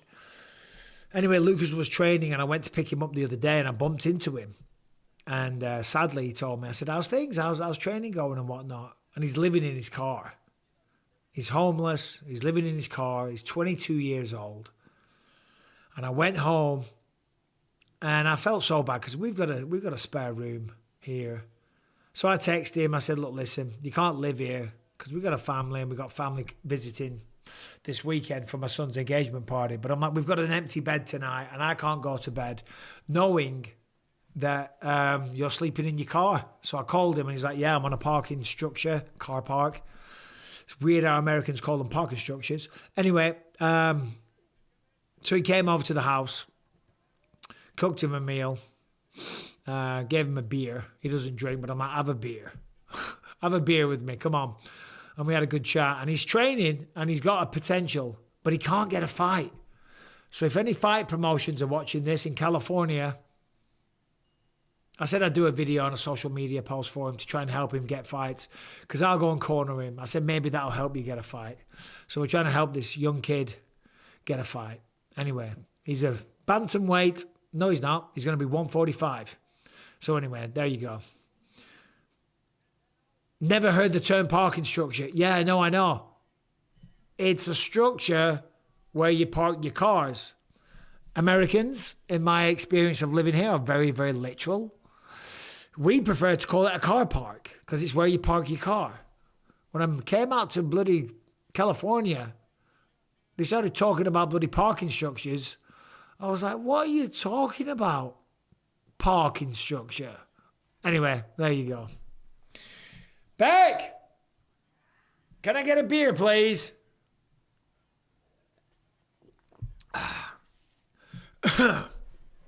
Yeah, I thought that was about 20 quid an hour. What is that? Minimum wage. You're a legend, mate. Thank you very much. Verhoeven will destroy Usyk. Would you give me a beer? Give me one beer. No, I know I'm going to have a beer at the party, but the party's not for a very long time. Let's get us a beer. Is the order, Lucas, come over here to the chat. Come on, jump on. There's a lot of people here. They've all been requesting you. No, they're not. Has Lucas ordered some food? He's about to. See, look, Rebecca. It's this thing. It's a bit. Yeah, no, it is. But Insane. is he ordering Chick-fil-A? He is. Look at this angle. I look very Thinning. Thinning. It's okay, baby. No, it's not. I'm gonna have to get to Turkey. Someone said I lived in America for 31 years and never heard it called a parking structure. Maybe it's a West Coast thing. Yeah, maybe it's a West Coast thing. Probably.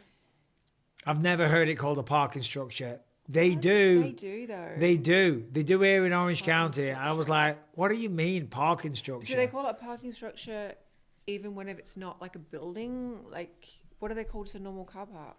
Parking lot. That's a parking lot. Yeah, it's a lot of parking. Super Americans chat. do parking really well, though, I have to say. In England, you struggle for parking. Matt Carney with the super Americans know how chats. to park. Yeah, Mike with that beautiful story. Can you regulate your compassion? I hate empathy. It can get out of hand. Do you find your caring side rewarding? I was just talking about Jacob. Oh, right, yes. Because I said I'd talk about it and try and help him get fights and whatnot. What do you hate think? Empathy? No. He's saying, that guy said, with a beautiful story like that, can you regulate your compassion? I hate empathy. It gets out of hand. Do you find your caring side? Because I do care too much. I'm too soft, aren't I, babe? He is. I'm such a great guy. I do, man. It's like a real issue. I just want to help everyone, man. And it's my only fault. Do you find your caring side rewarding? I do. It's also a pain in the ass. Yeah, but there's only so much you can do for someone. There is. That's why I said, come and stay here for the night. Sleep in a bed. Move the comments. Sleep in a bed. Get a warm meal. have a mental reset, give him some words of wisdom.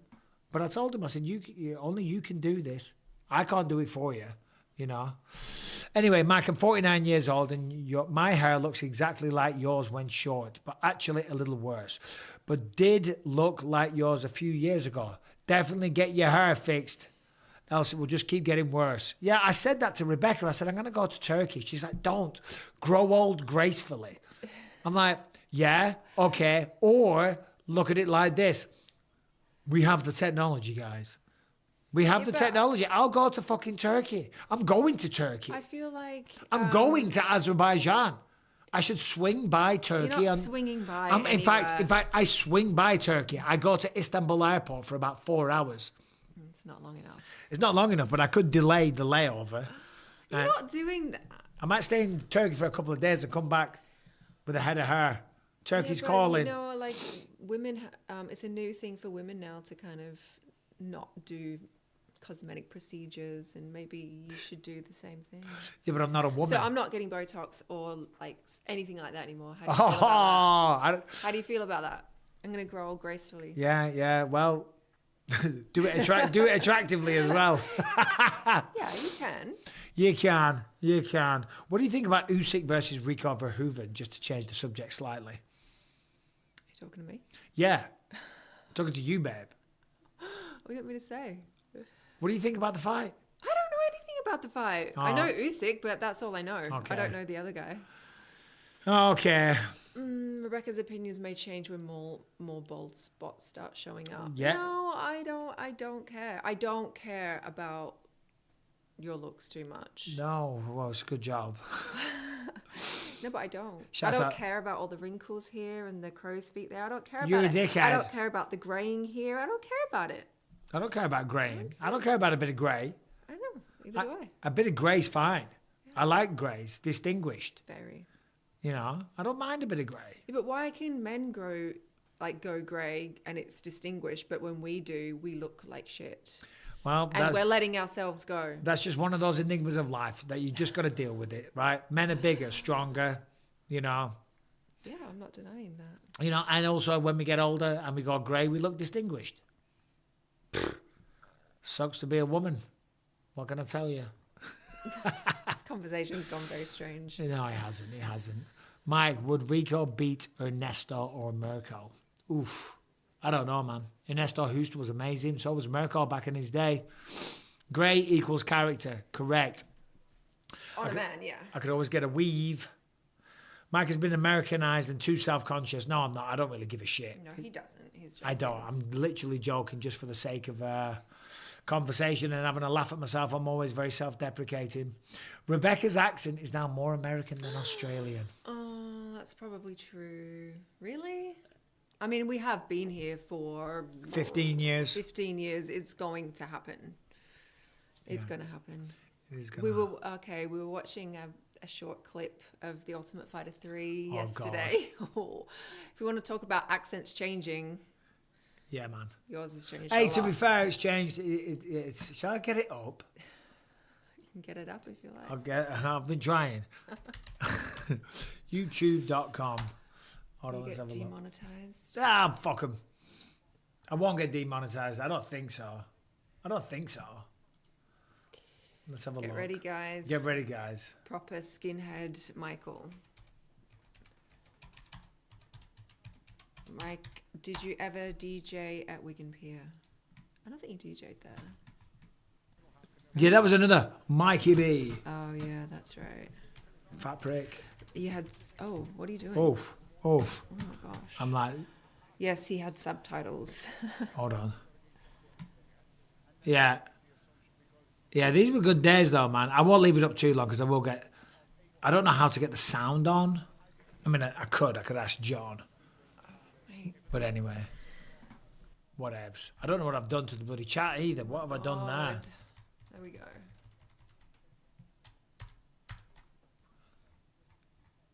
Hold on, what have I done? All right, okay, let's go down to the bottom. Mike still sounds like a cast member from Shameless. There you go. Well, I'll take that. I don't know. Yeah, I guess. All right. Do you want to get us that beer? Go on. Yes, Just to enjoy yes. the main event too. I do like the new haircut, yes. Thank you, darling. Thank you, darling. I appreciate it very much. In fact, I need a piece, so when you come back, you can hold the fort. Is that Channing Tatum? No, it's just a handsome bastard, guys. Might looked like a pug when he was young. There's my editor. I'm not worried about my hair. I was having a laugh. Careful in Turkey, they'll take your organs. Yeah, they probably would. I don't know, man. My liver's pretty fucked. All the booze I've done, all the damage I've done to that over the years, they might not want to take my liver. What else would they take? Speaking of liver, what a liver shot that was. Hamza Shiraz in the co-main event, repping the UK. 23-0-1. Beautiful liver shot in the second round. Unbelievable. I used to hate you on the show. A lot of people did. I was a little shit. I used to talk a lot of shit.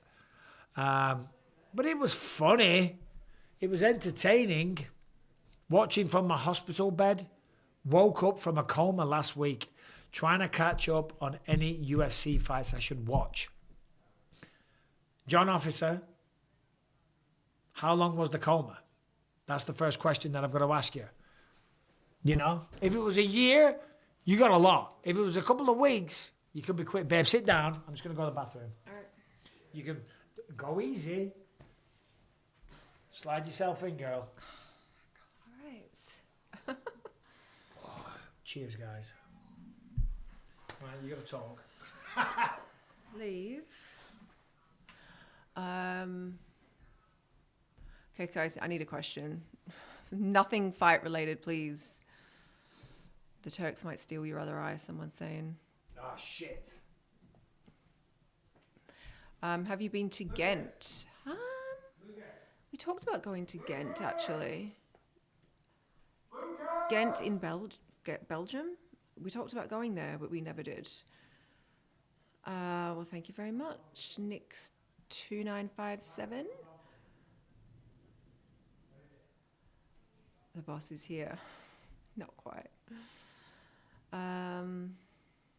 Looks like I had a pint out of EastEnders. Is that bad? I know, I'm not very good. It's just a can. It's not like on draft or anything. How's it like? What's it like living with a legend? Hectic. It's manic. What's it like living with the legend, babe? It's manic. It's crazy. Why does the house smell of dog poo? It's dog food. It I'm stinks. cooking the food. Do you know what the disturbing thing is? That's people food. It's just unseasoned people food. But when you don't put like seasoning with it, it absolutely stinks. Yeah. Do you want your seat back? I do. What's my worst habit, babe? Have you ever considered moving elsewhere in America other than Orange? Yes, we have considered that, Nick. We have considered that. Give Go us on, some tell them suggestions. where. North Carolina. I know I've never been there. I know, but I just like the sound of it. We've got a bathroom right there. It was a quick piss, you're right. I've got bathrooms everywhere. I've got 4 bathrooms. No, don't brag. I'm just Jesus saying, Christ. there's like multiple. It's not like living in England. Yeah, so that's why the house smells right now. How are the dogs? They're doing good. Thank you very much, Danielle. Have you ever seen a baby pigeon? What's going on with my voice? Have you ever seen a baby pigeon? I mean, no, but they exist, I'm sure. You don't really see many baby birds flying around because even when they're babies, they don't look like babies. Like when you see them when they're a fledgling, they look like babies, but they look like a fledgling for about a week. Are you going to make me a travelling channel? I don't know what that question means. I'll come down on my knees. Oh, because, you know, rapture is imminent. Greetings from Oz via Chile. It's a wonderful life you're living. South Carolina is nice. I would consider South Carolina. I do like too. Greenville, South Carolina. I would consider South Carolina. Your eye genuinely looks amazing now. Anyone that doesn't already know about your injury would have no idea. Yeah, you're right, Nick. Thank you very much. They don't for the most part. I just saw a doctor this morning because I got a big mess on my hip, haven't I? You've got a mess on your hip. I will. He fell over on holiday. Fell over on and holiday. cut his hip, and he didn't get it seen to, so it just got infected and weird. Well, there's been a whole saga. What are you doing? I I'm don't think people want to see your infected, abscessed hip. They do. I've done it. I've sent it to myself. I can show it. This is my hip right now. Oh. Can I have my seat back? Yes, you can.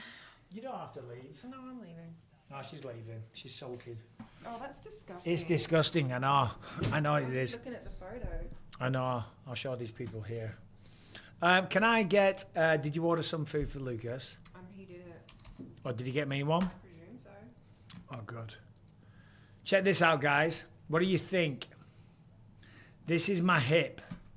It's gross. Hold on. Look at that. That was a cut. That was a cut. It zoomed in, to be fair. Anyway, that was a cut in Mexico. I fell over. I know it looks infected. Hips don't lie. We're waiting for the main event. Hold on. Oleksandr Usyk is a minus 2,500 favourite. Not surprised. Yeah, so I was at the doctor's before I got some antibiotics. It's been going on for bloody 2.5 months now. It's driving me crazy. And Rebecca's like, oh, it's just probably scar tissue because it was swollen. Swollen bad. Anyway, whatever. Who cares? For the most easiest on the ear and really easy to understand, the gospel of our salvation is to head over after this stream on YouTube. Robert Breaker, Plan of Salvation. All right. Becky's beautiful. Lucky to have met her. Thank you very much. I appreciate it, and I agree. British accent all my days. Michael, in your prime, would you have had a chance against Rico in the octagon? I'll tell you a story about Rico Verhoeven. Mate, in my prime, and even now, because I'm a fighter, I fancy my chances against anyone. But realistically, you know, he's a big heavyweight and he's an awesome kickboxer. But I ain't no bitch. But I'd probably get my ass whooped. But I'd have a go. I'd shoot a double leg and take him down straight away. Anyway, so I mentioned it earlier. I had a small part in Den of Thieves and Den of Thieves 2. And, excuse me, Rico Verhoeven was in Den of Thieves 2. And we went out for dinner one night. Rico, by the way, awesome guy. There was Rico Verhoeven and Cyril Gahn. And Cyril Gahn and Rico Verhoeven, they were by the pool. They were just chilling, sunbathing, taking it easy. And some drunk guy is abusing his girlfriend. And somehow turned his attention to Rico Verhoeven, who's the main event against Oleksandr Usyk very shortly, and Cyril Gahn, who's fighting for the interim heavyweight championship. And this was a short, fat, balding, like me, guy, and just started talking mad shit to him. And he has no idea how close he was to getting his arse kicked. Now, fortunately for this asshole, Rico and Cyril, they're very chill guys. And you'll find this with most heavyweights and most real fighters, by the way, as well. They don't feel the need to prove themselves. You know, this guy obviously has got some anger issues or whatever, and he's talking mad shit to Cyril Gahn and Rico Verhoeven. And they were so comfortable with themselves, they're just laughing. They were literally just laughing, going, okay, whatever, bro, whatever. And anyway, when I got to dinner and they told me this whole story, they were all joking, saying, oh, it's a good job you weren't there, Bisping. You would have fucked him up. I'm like, no, I wouldn't. Why do you think that? Anyway. Never learned this lesson before now. What lesson? Oh, you're all talking about Mobland. Yeah, Tom Hardy apparently got fired. I don't believe that. Apparently he was late to set and just kind of being a diva. I don't believe that. It's not the stories that I hear about the guy. But Mobland, what a show. Cannot wait for season 2. What did you think of Merab tapping Larry 3 times? Yeah, that Larry guy's a bodybuilder or something. He's not a fighter, so That's what would happen to anyone. Someone was talking about cage rage before. Fucking hell, get on with the main event, guys. I mean, it is a spectacular setting. They are in front of the pyramids in Giza. There is Alistair Overeem by the looks of it. I mean, to be fair, let's talk about that. Tony Bellew, Alistair Overeem, as guest analysts and pundits for the broadcast on DAZN.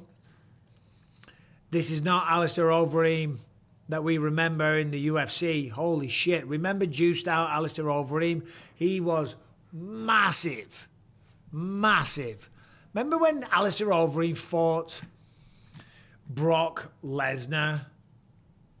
That was insane. Hold on, let's look it up. Overeem weighing in for Brock Lesnar. Images. Look at this dude. I mean, he was massive. Look at the size of that guy.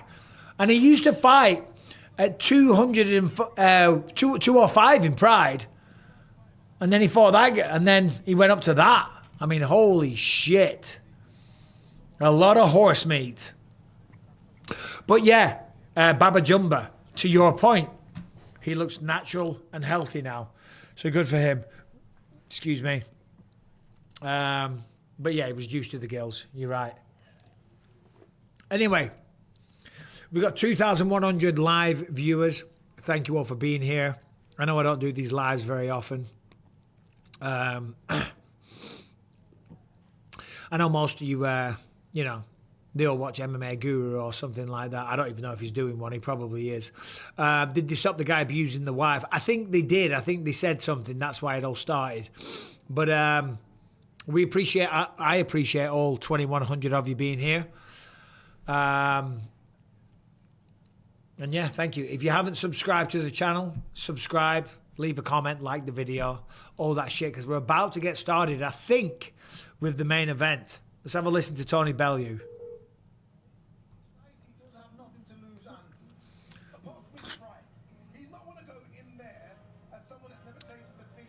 Yeah, they're saying here, because Rico has nothing to lose. And he does have nothing to lose.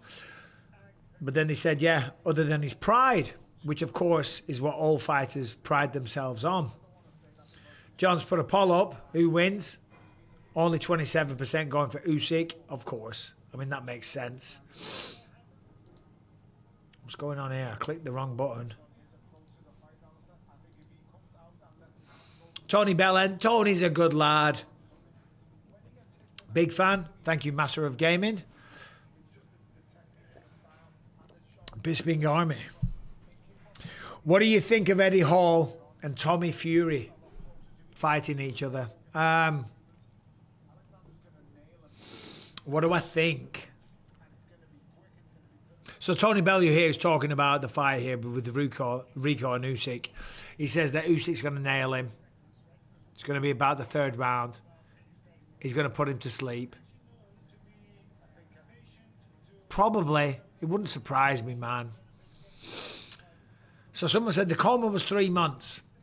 Going back to that earlier conversation. Well, you got 3 months, mate. Look it up online.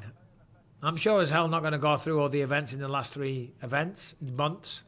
I'm losing my mind. Half a beer. Rico easy wins if this was a kickboxing match. Of course. But, call me Captain Obvious, it's not a kickboxing match. It's a boxing match. And it's very, very different. Now, I do think Rico will have some moments. I do. And I'd be really happy if he's able to pull it off. I really would. Tips, please, for a 13-year-old boy on how to go to the UFC in the future. Well, he's 13, so he's got a lot of time. Get him a good gym. Find a good gym in your local area and start training now. The younger, the better. Rico won't land the punch. I mean, we'll see. People talking about Darren Till in the chat. What are they saying about Darren? Because Danielle says that she loves Darren Till. So do I. Darren's awesome. Click the thumbs up. Yeah, good shout. Jesus Christ. I've got a John Fury, but it's exhausting. You're right. This fucking fight's exhausting. Taking the time. Jason Statham's there. Apparently he got fight lined up like. Apparently he got it lined up, didn't he? Because he's mates with, what's his face, Verhoeven. Shredded Till. I'm just reading the chat. Top trained street fighter or top trained MMA fighter? Who do people put the money on? MMA fighter all day. Get on with the fight, guys. Jesus Christ. I know they want to keep the subscribers. I know they want to show as many advertisements as possible. But this is the problem with boxing. The pacing is ridiculous. There was 2 fights to go. I've been sitting here for 2 hours. I genuinely thought,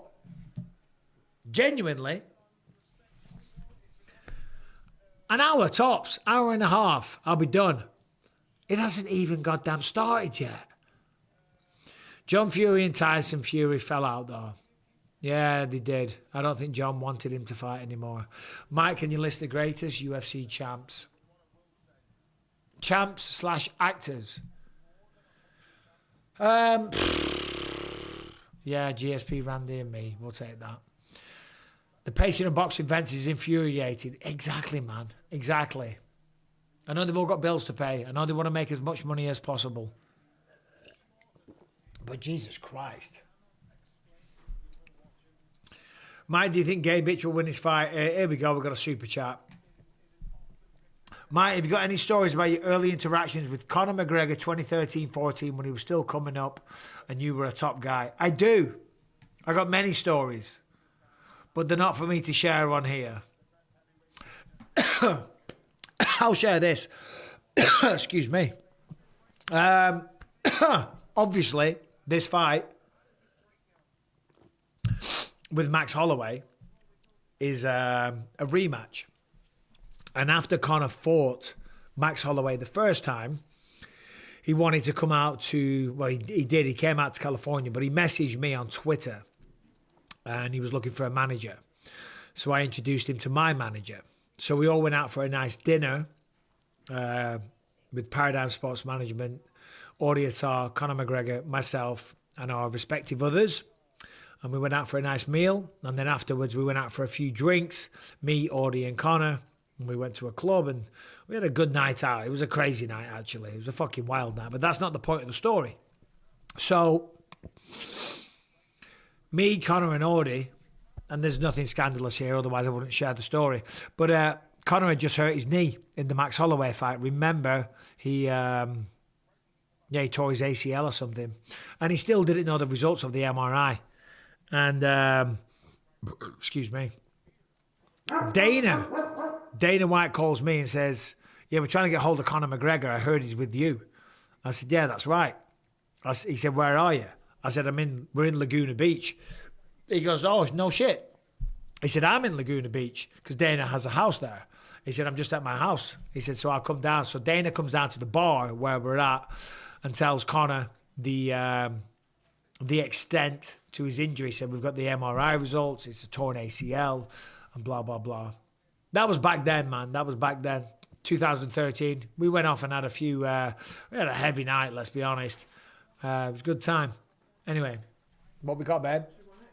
I do. Crazy Clown, welcome to the membership club. You off the nasal spray? I am, actually. I say you can hear a few sniffles. I am. As a Canadian, I can tell you it's pure hell when the playoffs come for hockey. It is why I stopped watching. Have a drink on me, much respect.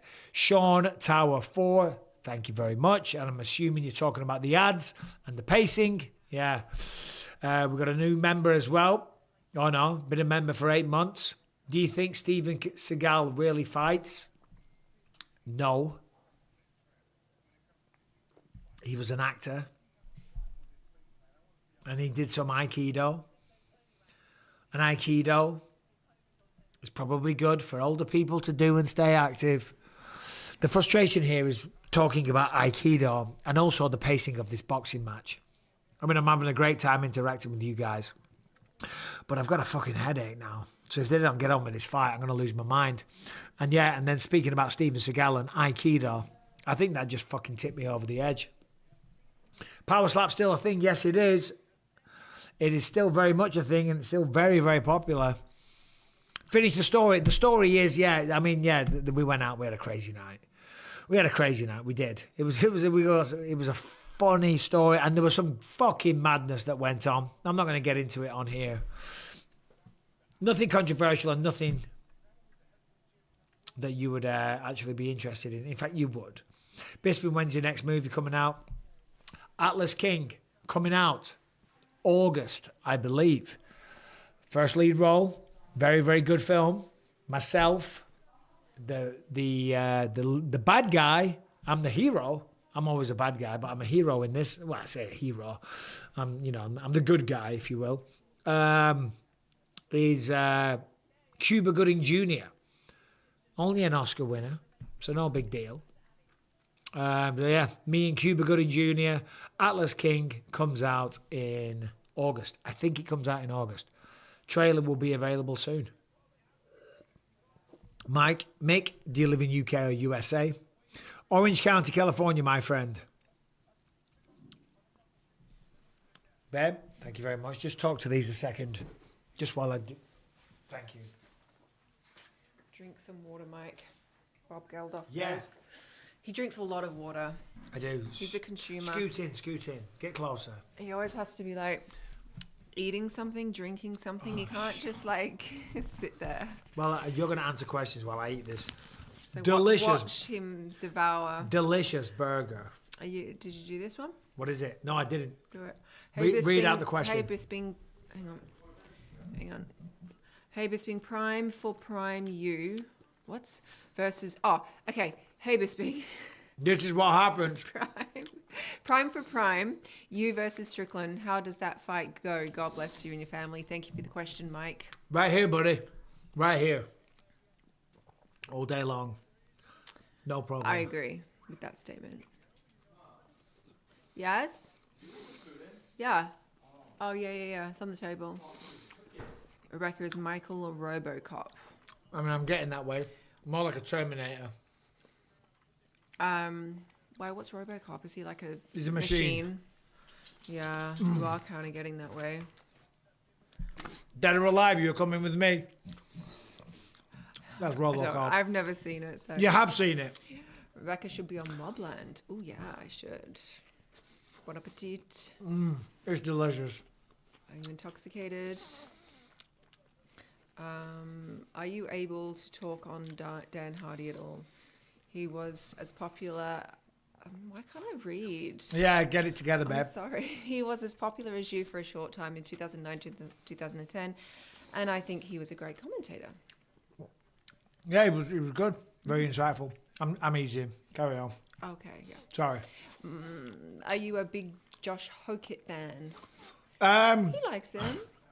Yeah, he's entertaining. Yeah. He's a bit of a dickhead, but he's entertaining. Yeah, but like whatever he's doing is working. Yeah. So,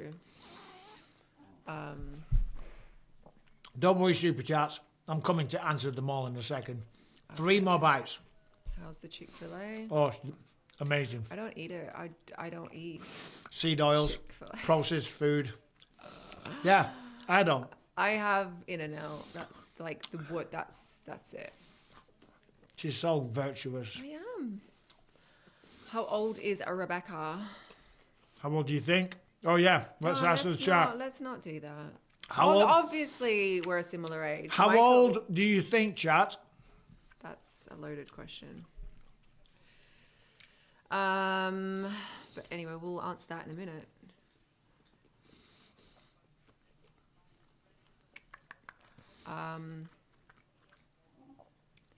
Harry's begging. Oh, yeah. Can a that was good. 98-year-old and train and become a UFC Oh, champ? come here. No, Come I'm here. gonna answer that one. It's a Come no. here, Come on forward. Good boy. Look at that handsome dog. Can you see him? Come here. He Come just wants your food. Don't give him any. I'm not going to. This is look at that begging. Oh my gosh. This is a real problem in our Come here. households. I'm closer. You need to be on camera. Oh, I'm sorry, bro. I just teased him. that's really mean. I know. 1 second, I'm coming back, and then I'll take it Okay, on. this is a real vast variety of ages. Oh, really? What they're saying? Well, that one's obviously a joke. 16, 28, 25, 44, 44, 43, 45, 29, 45 but looks 30, 38. 45, but looks 30. 55, come on, that's rude. 67, I think they're being silly. They're being silly, man. 32, 99 and a half, 50, come on. Anyway, 50 is not far off, to be honest. All right, I'm going to kick you out, babe. 45. Okay. I'm going to kick you out. You better get him a dog treat now. I'm going to. That was yeah. mean. Oh. Dog treat coming up. Super chats, I'm coming. Oh, shit. Oh, yeah, thank you for taking my trash. Oh, babe, can I get some water as well, please? Last thing.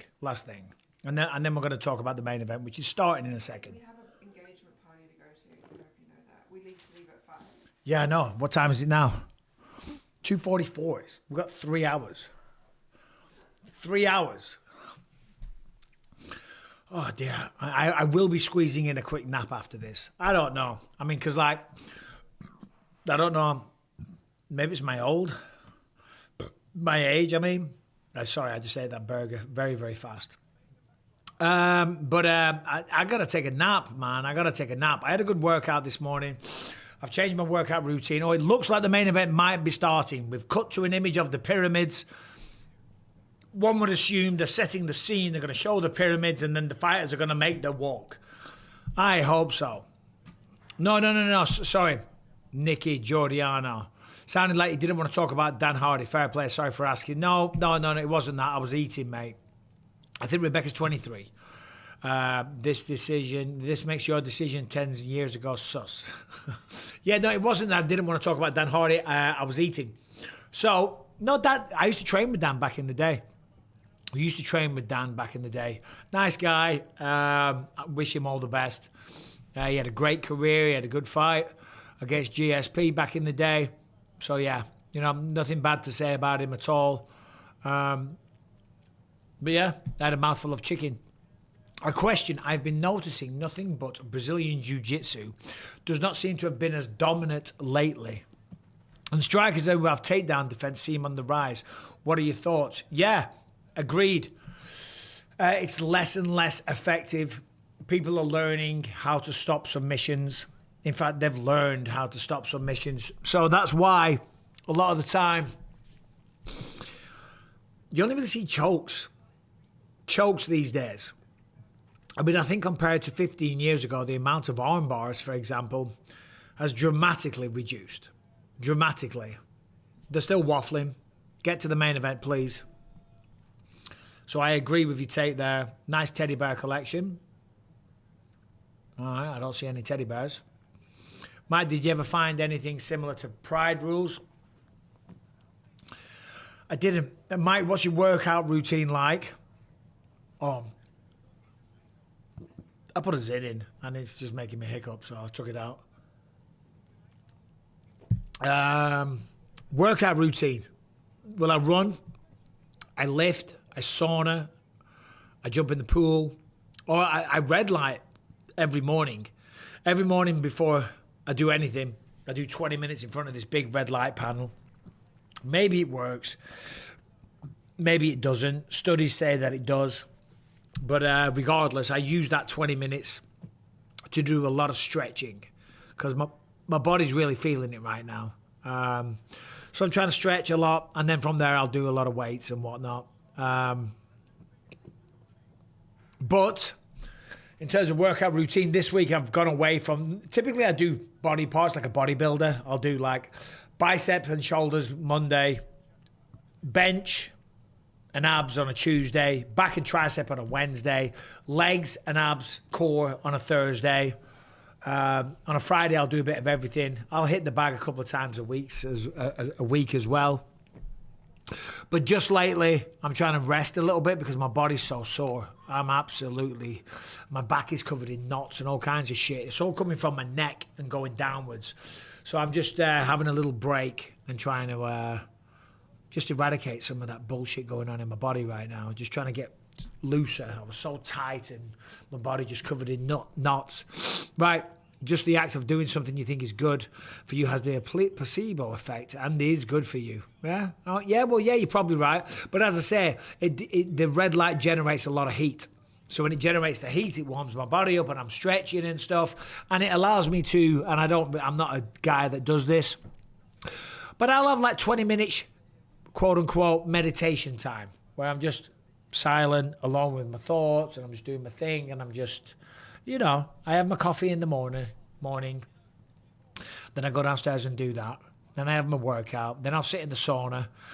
And then we got a swimming pool because we live in California. Then I dive in the swimming pool, and typically it's a sunny day here.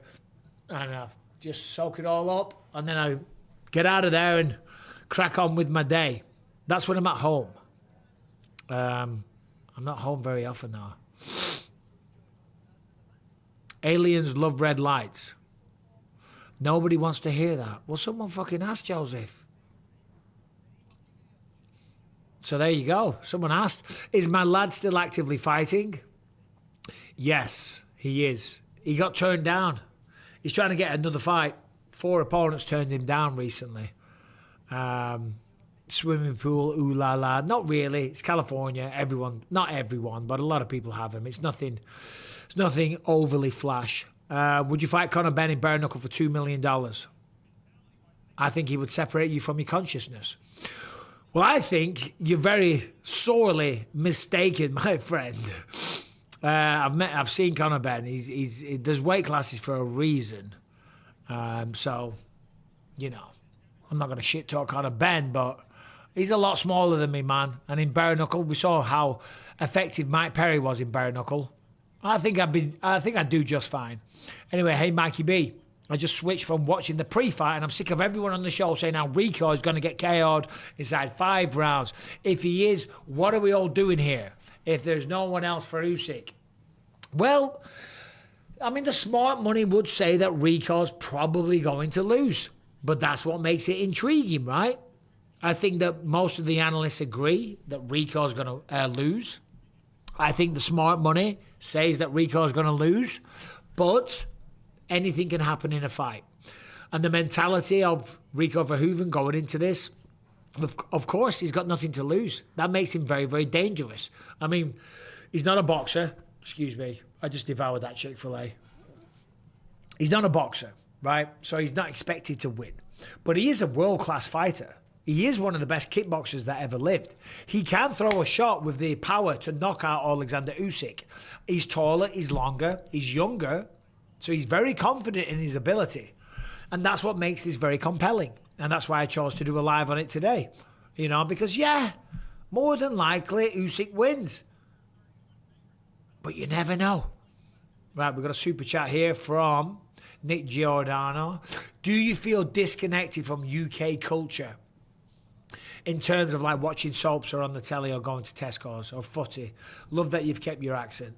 That's a good question. And I do, not from the culture, because I go back enough. Are we going to start this fight or what? Fucking hell. I go back enough. And I stay in contact with a lot of people, and I watch a lot of UK news and stuff like that. I don't watch the soaps. I miss the pubs. I miss the banter. I miss the sense of humour. I miss the people. I love the normalness of everything, I miss it tremendously, to be honest. In some ways, I wish that we'd never moved to America, but we live a great life. We live a great life, and professionally, everything's worked out really good. So there's no complaints there. And I love living in America. I do. We have a great life, and we're raising our family here, and we live a good life. But I miss England, man. A lot of the time I don't feel I can be myself.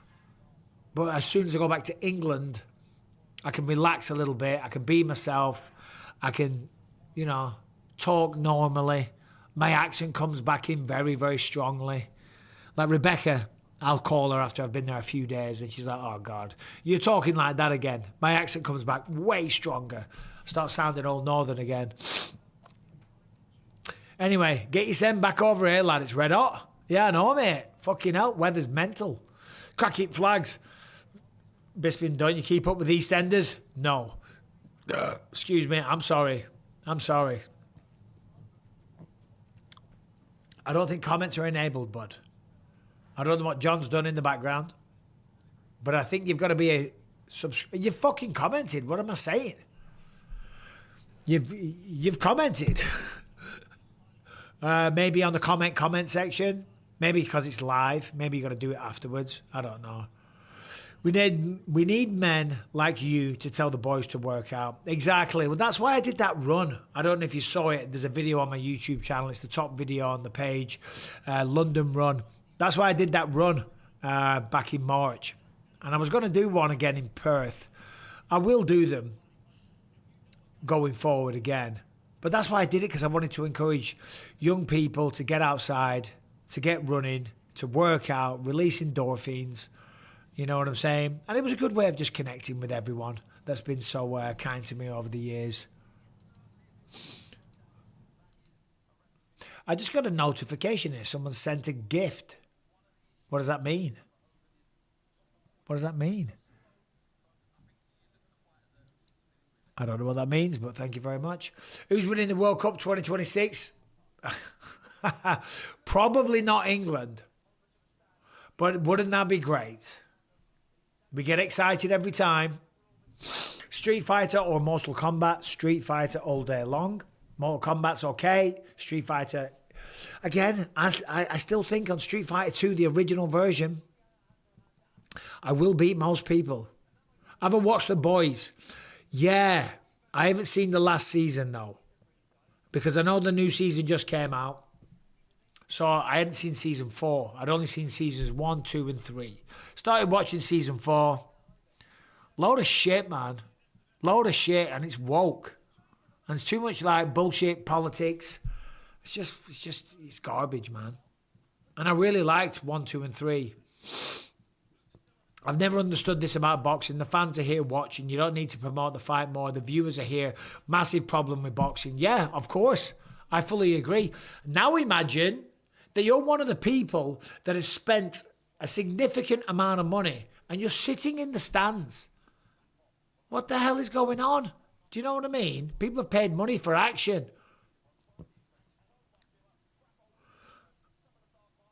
And Nick Giordano, I wonder how many people here are aware of Hollyoaks. Probably not many. Probably not many. Just respect from the Ukraine. Let's go Ukraine. UK accent must have. Why am I fumbling my words all of a sudden? Yes, I had one beer, but I'm not a lightweight, trust me. Takes the piss. We get them to do the walk down. I know. This is... Let me just turn it up a second.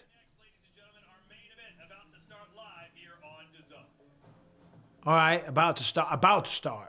That probably means 5 to 10 minutes of more bullshit. There's a long image of Ryan Garcia. I mean, it's on him for a while. Oh, we're doing the whole celebs. Now we're showing Turkey Al Sheikh. I don't know who that streamer is. What's his name? I've seen him. No, it's not him. What do you think about people saying that Tough is dead? I don't share that view. But a message to them. Well, I'll tell you what, I just coached the latest season of The Ultimate Fighter with Daniel Cormier. And it's going to be a great season. I know that for a fact. It's going to be a great season. There's some great talent. And there's some like really fun stuff. What does it mean people send a gift? Sent a flow state? Well, thank you. What does that mean? What does that mean? But yeah, no, Tough. I mean, yeah, listen, it kind of respectfully wasn't getting the viewers that it was back in the day. Hopefully now this kind of reignites it a little bit. It's on Paramount. It's the first season. The first episode, I believe, is running immediately after the UFC White House card. So it's going to get a really good lead in. So potentially... You know, might be a big success. Boxing is bullshit. What is this pacing between fights? Yeah, I know. It is mental. Fair play to Overeem and Bellew. They're earning the money here because they've been going on for quite some time, man. Someone else sent a gift. Who sent that? J9227. Thanks for the gift. Unk alert. What does that mean? Unk alert. Does that mean I'm an old bastard? Probably. Mad Wizards doing spooky stuff. Oh, Jesus Christ. Taking too long, this shit. Tell me about it. I've been here for bloody 2 hours, 15 minutes. I thought it was going to be a 45-minute scenario. You can build a pyramid in the time we've been waiting. I get it. Rebecca? Yeah, let's have a look. Let's have a look what it is. Come on. Help me out while this fight starts because I'm just waffling. What have we got? I don't know. I thought you ordered it, but maybe Lucas did. Get yourself on shot. Was that your legs cracking? I guess. Or your knees? I heard a crack. What is it? What is this? I don't know. Is it Dr. Pepper? I don't know. I don't know. Strong swimmers. I don't know what that means. This stream started when God was a boy. I'm going to take a nap. Tell me when it starts. Bro, I'm right there. I'm taking a nap. You always start too early. I started. There was one fight to go. Why do you do this? What do you mean, why do I do this? The better question is, why do they do that? This has been on them for about 45 minutes. Filling, talking shit. I don't know. That's the problem with boxing. You're not going to have time to nap. Oh, I'm taking a nap. Just a quick 15-minute reset. You know what I mean? Just a quick. Yeah, but then you feel like absolute garbage No, when you I wake don't. up Just and a you're quick. in a bad mood Just and a quick. you insist on a coffee. Just a quick 15-minuter. That's all we need. Just a little lie down on the couch. All right, I'll allow it. Yeah. What's the crack? The crack is they're taking the piss. The zone. Come on, man. Come on. I was just saying, imagine you're in the crowd, babe. Mm-hmm. You'd be so bored. Everyone's here for the main event. Where is it? Oh, It's in front. Yeah, it's in Egypt. Oh my God. In front of the pyramids. Oh, that's cool. It's very cool. Is that why you were talking about pyramids before? Yes. I'm not just a crazy It person. makes sense now. Yeah. It's all coming together. You're avoiding my Hollyoak question. Bro, Chris Hemmers and Margot Robbie started on Neighbours. They did. I'm aware that you mentioned Hollyoaks, and I've responded to it. And I know because you mentioned it because I was in it. But thank you, Nick Giordano, for the $5 again. I appreciate that, buddy. Did I get a bit abusive there? Yeah. Oh, I'm sorry, Nick. You do this. I do. He does. He doesn't mean it, guys. We'll both be alive by the time this fight starts. I don't know. What does the Polymarket prediction say on that? Boxing is so effing boring. It is. All right. Imagine Mike and Warren Fox on the same screen. The main event is being built. Hurry them up. I know it's taking bloody forever. I'm not going to walk out yet. That'll be another 30 Oh, minutes. yeah, it will. And then the introductions. And they'll do some, what's it called? They'll do national anthems. Yeah. Is Warren Fox still in Hollyoaks? I don't know who's in Hollyoaks these days. We don't get it over here. And I don't keep up with it. The younger son looks more like mom than the dad. Lucas looks more like you than me. I don't know. I don't think that's true. Michael's heartbroken, guys. Yeah, I am. Tutankhamun was born when this card started. Prelim started 7 hours. I know. I woke up this morning. Seriously. Yes. The prelims were on YouTube. Remember we were in bed having coffee this morning? Yeah. The Was that this? Yeah, that was this. Wow. Yeah. And it's still going. I don't know what to say. Anthony Holland. Bro, love from Australia. I watched you at UFC 100. Great. It was a good night for me, that one. Also, I have one eye.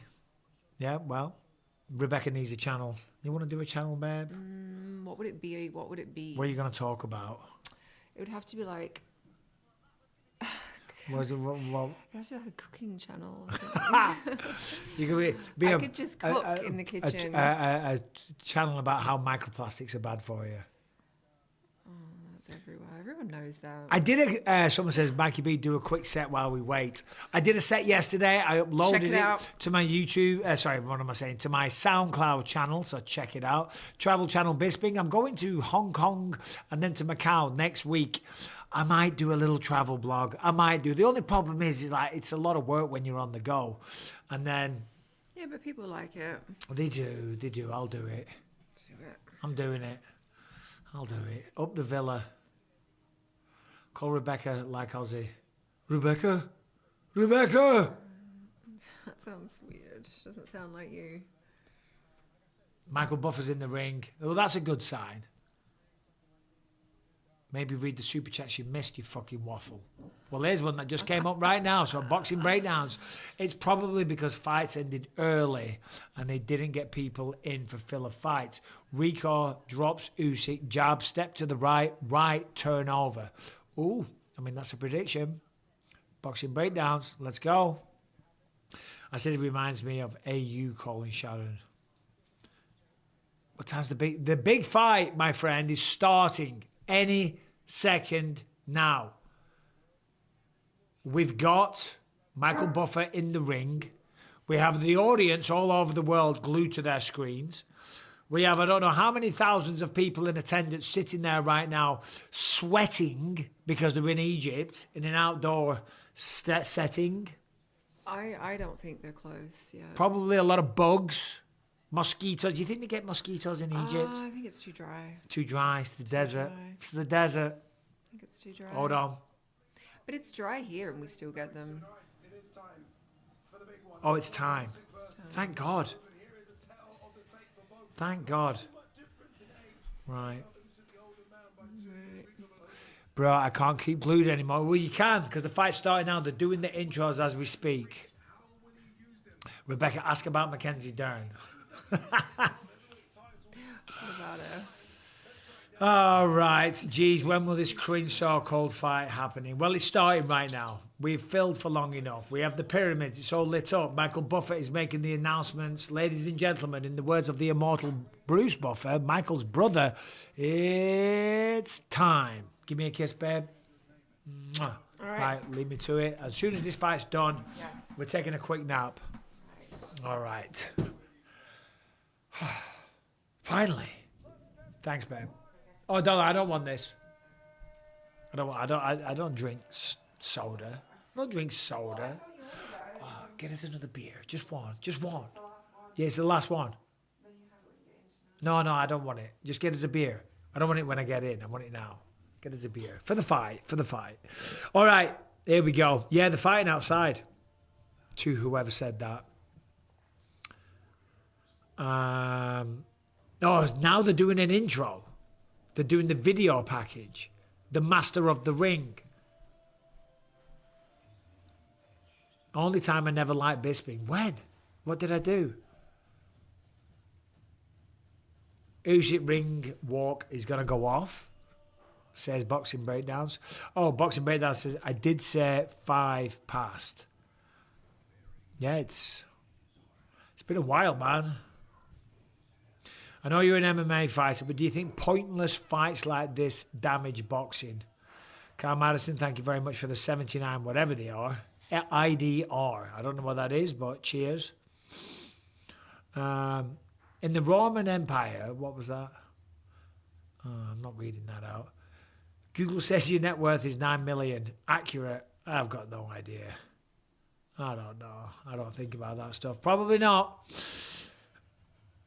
Too much sand. Well, that is the thing with the desert. There is going to be a lot of sand. Is anyone shocked? They're in Egypt, guys. All right, so here's Oleksandr Usyk. So what am I saying? Rico Verhoeven, pardon me.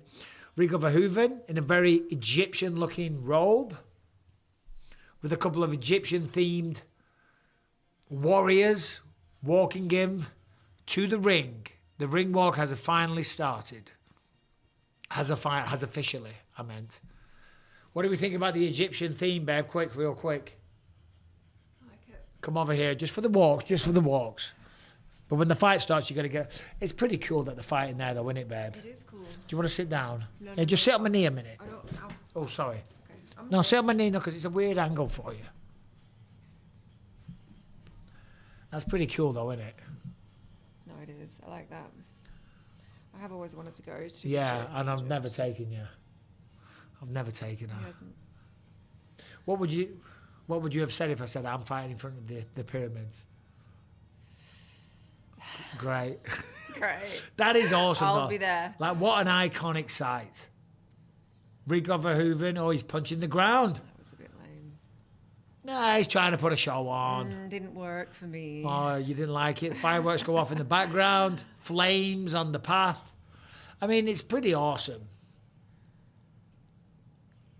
The pyramids in the background, I mean, that's crazy. It really is. What are they waiting for now? Don't tell me there's going to be a band comes out or something. Oh gosh. I did win the marriage lottery. I did. Ding ding, rumble in the desert. No. What rhymes with desert? Desert. Desert. Pheasant. Pheasant. Pheasant plucking in the desert? No. Desert. The problem with Egypt is Egyptians. That's what, probably, maybe. Well, I like the thought of going to Egypt, to be honest. The realities Yeah. of Egypt are not great. Oh, what's he doing? He's running back into the crowd. Oh no, he's running through the crowd to the ring. Oh, he was building the moment and then he sprinted off. Fair play, man. Put in a show on. Yeah, no, I know your net worth is probably, but I'm very stupid. I don't care about rinsing these super chats. Well, cheers, Nick. I appreciate you, buddy. I wish I had $9 million lying around. I don't know where this shit comes, where they get this shit. What's that? He's saying, oh, apparently your net worth is $9 million. Yeah, that'd be great. Hey, Mike, what's the secret to having such a good hairline? Well, earlier I was getting abused, saying I need to go to Turkey. All right, box like an Egyptian. Yeah, no, we were watching some travel videos, weren't we? We were. Some guy, what's his name? Bolden Bankrupt. No. Yeah, Bolden. No, not Bolden the Bankrupt. Phil Carr Phil guy. Carr. Phil Carr, this English guy. He went to Egypt, so I don't have He went to Egypt and he was stressed out to the max. He didn't like it, and he thought that the pyramids were a little bit of a pain in the ass. Only very, very, very like visually stunning, of course. Yeah, but, yeah. But all the kind of Just what if Rico wins exactly, and that's why this fight is great, because more than likely he doesn't, but you never know. Hairline is good, but shave the grey beard.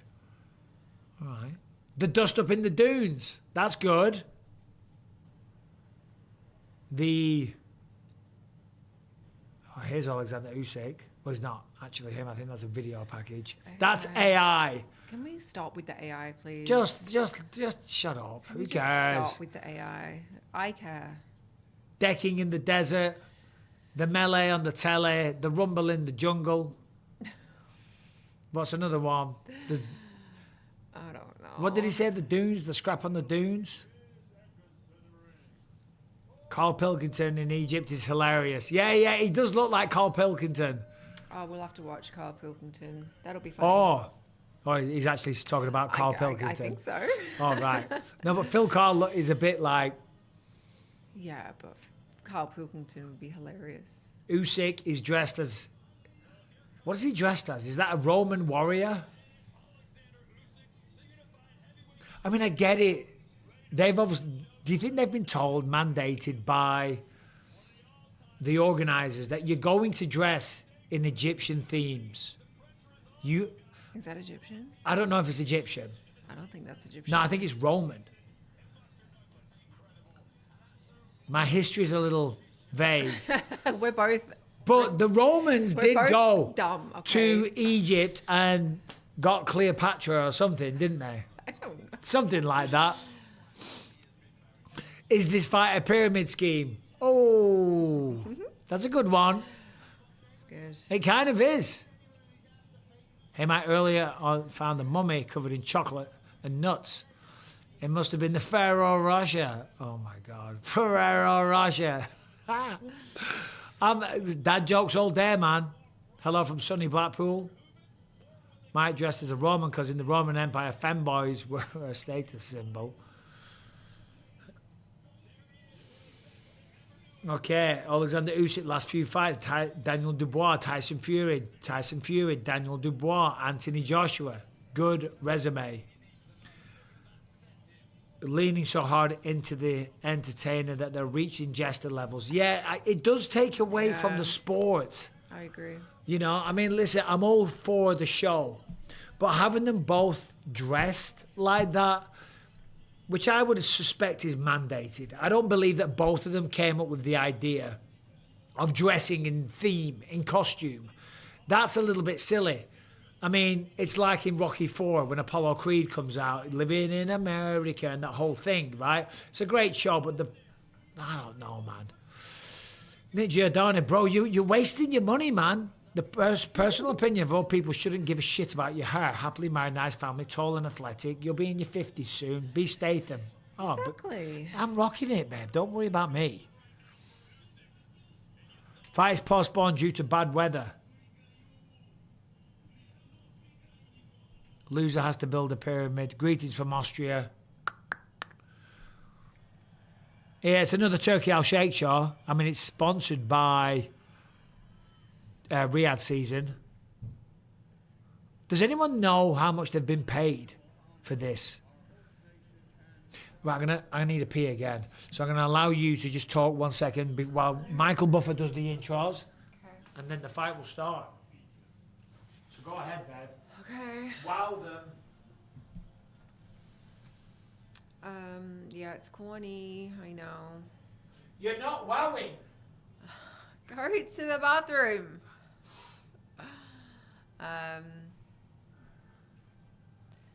Yes, slugfest in the sand.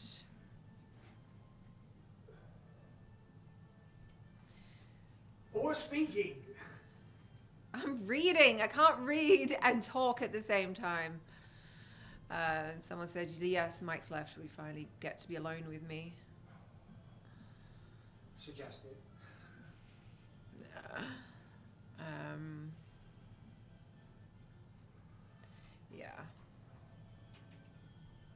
They are taking forever. All right. Nonsensical, farcical, ridiculous. But finally. Oh, the national anthem. Oh my God. I'm leaving. Are you going? Yes. Right. We will take a little nap after this, babe. Okay. All right, finally. Okay, right, I'm locked in now, guys. It's me, it's you. We got the fights, it's starting. Rebecca, I look amazing, respectfully. Thank you, but I'm not Rebecca. Shout out to Shelley. Mike's taking dumps in the sink. This must be the national anthem of Holland, which I'm not familiar with. It's not something I hear too often. Rico Verhoeven, though, is a big guy. But so's Oleksandr Usyk. Usyk has looked smaller as a heavyweight because he's fighting Anthony Joshua and Tyson Fury. But he's like 6'3" or 6'4", I think. Let's have a look. And this is the Ukrainian. Oleksandr Usyk is 6'3". And then what's Rico? Rico Verhoeven. Wiki. Let's have a look. Rico is... He is 6'5". So he's 2 inches taller. He'll have a reach advantage. Rico, obviously, one of the best kickboxers of his generation, taking on arguably one of the best heavyweights of all time, one of the best boxers of all time. Rico's kickboxing record is 66 wins, only 21 knockouts, though. So he's not the biggest hitter.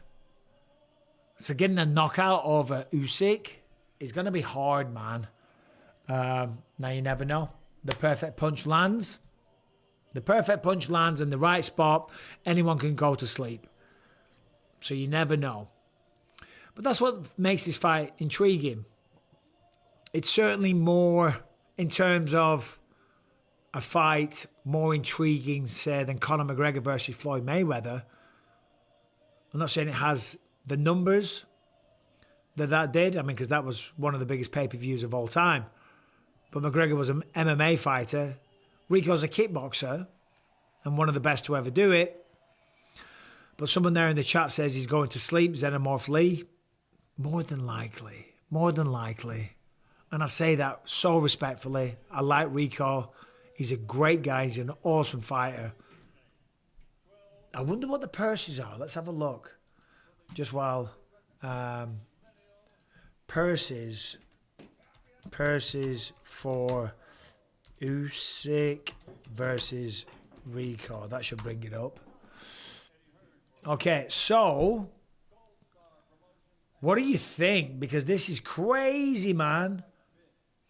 A realistic estimate of Usyk's guaranteed pay-per-view purse, guaranteed purse, is between $25 and $40 million, with potential earnings likely rising to $35 million to $50 million. Verhoeven is likely to earn between $4 million and $8 million guaranteed, with a possible total of somewhere around $6 million to $12 million if back-end money is included, if pay-per-view buys are included. Now, I don't know what Rico's earned over his career, but kickboxing, I know he was the glory champion and stuff for a long time, and he had a glittering career. But from my understanding, the money in kickboxing isn't anywhere near what it is to the UFC at the higher end. So you got to assume this is by far and large the biggest payday of Rico's career. So I'm happy for him there. Super Chat here says, can I bring the podcast back to twice a week? Don't you worry. We're working on it. It's not that simple, but it's coming. It's coming. Oh, geez Louise. Top 10. Top man, Mikey B. Respect from Costa del Shad. Shadsworth. Blackburn. He's got to kick his chance. Let's get ready to rumble. That's what Michael Buffer says. Bro, they've been ready to rumble for the last 2 hours.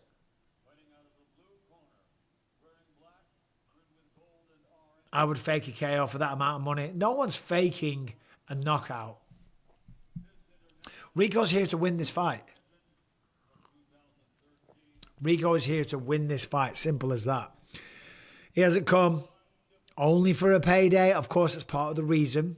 It's like any time anyone fights at a high level. Mike, me versus Sonnen in a boxing match. Yeah, I'd take that all day. Paul Felder versus Anthony Smith. I mean, Anthony's a lot bigger. Verhoeven looks in good shape, man. I mean, he's always in good shape. You never see him out of shape, but he looks jacked.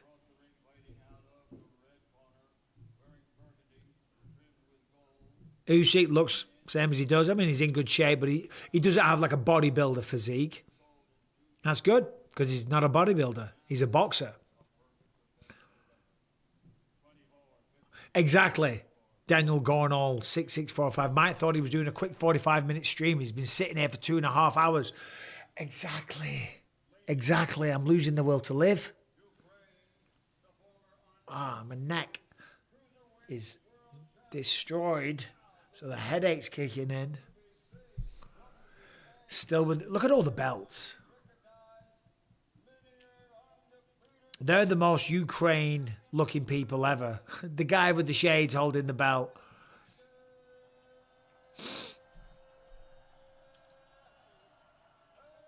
Usyk, very feel. I feel. All right, guys, 3,200 on the stream. Thank you for being here. It would appear that after a very, very long delay, the fight's about to start. Sorry, I'm very out of date. Why did the Lewis podcast end? Oh, that's a long story. Right. Referee is speaking. Round 1 about to start. Hello from sunny St. Helens. Hello to you too. So I don't think Usyk's going to come out of here like a madman. I don't think he's going to come out the gates swinging like crazy. Usyk's very, very technical. This would be one of the biggest upsets in the history of combat sports if Rico can pull it off. We're all having fun. It's all good, crazy clown. Exactly. Well said. I'm having a beer. We're on a live. We've got 3,500 people watching. They touch gloves and off we pop. Yeah, it's going to be interesting because obviously as a kickboxer, Verhoeven uses his kicks a lot to set up his strikes and the punches to set up the kicks and the kicks to set up the punches. This is a different world for him. Usyk just holding the center. Verhoeven with a little body shot there. Nice combination. Carl, do you want to come watch this fight with me? Just started now. Just started now. We've got Callum the Count Bisping or the something Bisping on. Nameless. Come on, get down here. I'll be back. Mum was sitting on my knee. You want to sit on my knee? You want to like old times? Verhoeven's very shrugged over. He's being the aggressor early. Usyk staying really calm. Just circling, avoiding much damage.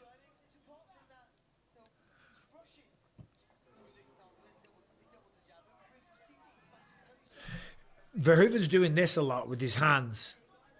He's got to be careful.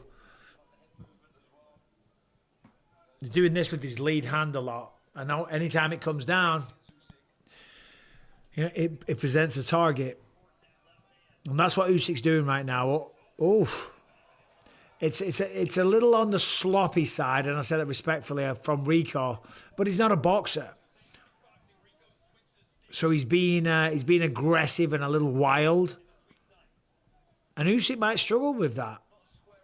It's like when you're sparring someone that's not very good, they hit you with something. And that sounds really insulting. It's not meant to be. What I mean is it's an off rhythm. It's not the typical rhythm that a boxer has. So it could, cause some problems for Usyk early. But I'm sure he brought in kickboxers. I'm sure he brought in people that can mimic the style of Rico. I mean, he's certainly got the money to do it, that's for sure. Nick Jordan, apologies, said very out of date. Used to be weekly. Rico working the body early, though. He's went to the body again there. It's kind of a haphazard approach from Rico. Kind of swarms, goes in, takes his time and backs out, but then swarms him again. You never know, man. When you're swarming like that, he could catch him. Usyk, very patient. Let go with a little combination there. And that's the first round done. Almost. Last few seconds. All right, that's round one in the bag. Probably give round one to Rico. He just threw more. But I don't think Usyk was trying to win that round. I think that round was just more about trying to get a feel for his rhythm, his timing, trying to see what kind of approach Rico was going to use. So he's not concerned about going down a round early. There's 12 rounds. Rico's going to punch out for 4 rounds. He might do. Who won? Well, the first round was won, I think, in my humble opinion, by Rico. Nothing much happened. He did land a couple of body shots. Usyk never really landed much. He didn't throw much, to be honest. But I think he's just taking his time. Yeah, in the slow-mo, Rico got through with a nice left hand. Nice body shot as well for Rico. So, yeah, he gets the first round, 10-9. Glory in Gaza.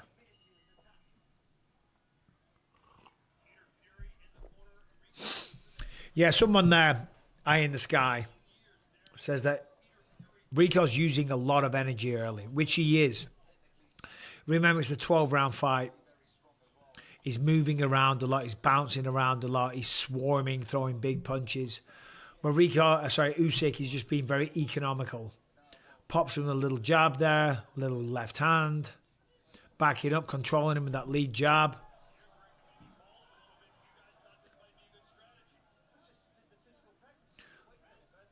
Little clinch. Yeah, it's not the most... still early. I was going to say it's not the most exciting affair. There's a nice uppercut from Usyk. But Rico's walking him down, though, and he's swinging. I'll tell you what. Rico's not intimidated. That is a fact.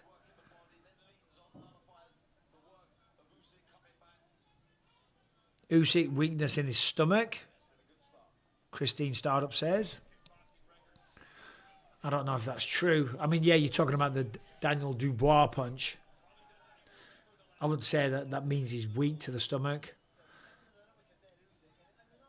Usyk definitely throwing more 1-2 than a jab right hook, or left hook, should I say. But yeah, but Rico's walking him down and like swinging from like weird angles. Oh, good uppercuts from Usyk, but Rico swinging it on, grabs a hold of the head and starts giving him a few of those.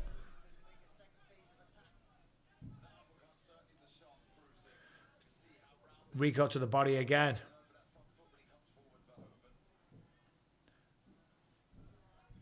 Mike, have you ever dabbed hash rosin with Dana? No, I don't know what that is.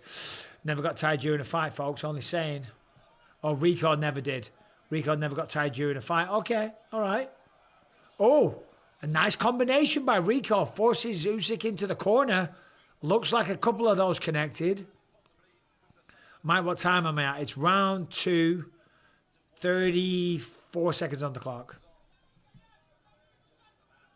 Rabbit goes down. Yeah, maybe. Could you imagine? This would be crazy. It would be crazy. If Usyk loses to Rico Verhoeven, holy shit. That'd be wild. 4,000 of you on the stream right now. Thank you for joining me. Appreciate it.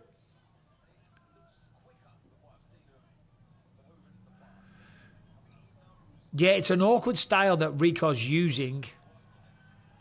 And I think Usyk's really struggling because I've got it 2 rounds so far for Rico Verhoeven. I mean, he pushed the pace. He backed him up. I think he landed more shots. Usyk's using typical, clinical, clean boxing, whereas Rico's just kind of brawling a little bit, you know? And I think it's early. It's presenting problems for Usyk because he's not used to that. Go Rico. Hey, fair play, man. He's won 2 rounds. If Rico wins, AJ cancels the Fury fight and goes for the belt. Yeah, but AJ versus bloody Fury needs to happen. The pair of them need to stop messing about. Even when Fury won his last fight, AJ would not commit. Fury was calling him out, and then afterwards he's like, yeah, maybe, we'll see. All right, round 3, 2:50 on the clock. So now Usyk using that lead hand. Rico looks massive. Mate, what happened to the lost art of ground and pound? I know, mate. People don't ground and pound these days. It pisses me off. BBC Sport saying 1-1. They're wrong. Rico making mistakes, apparently. He is making mistakes. He is not looking as clean and as sharp and as well-trained as Usyk. But it doesn't matter. Yeah, look, someone there is an unofficial scorecard. I can't see who it is.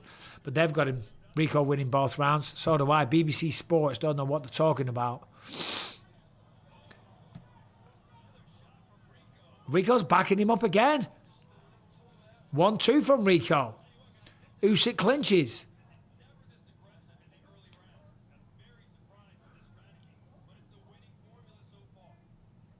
Rico so far is winning the 3rd round as well.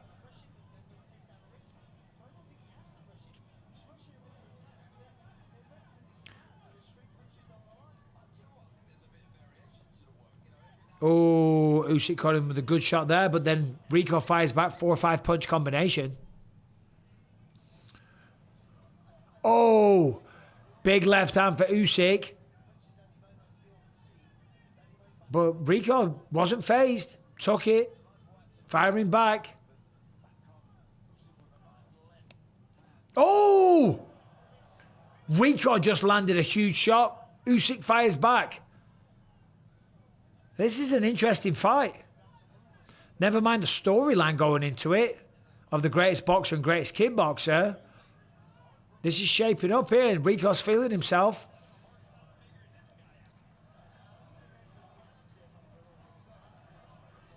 Rico switching stances. Typical in the kickboxing world, not in the boxing world. That might throw Usyk off a little bit. Only momentarily, though. Only switch stances momentarily.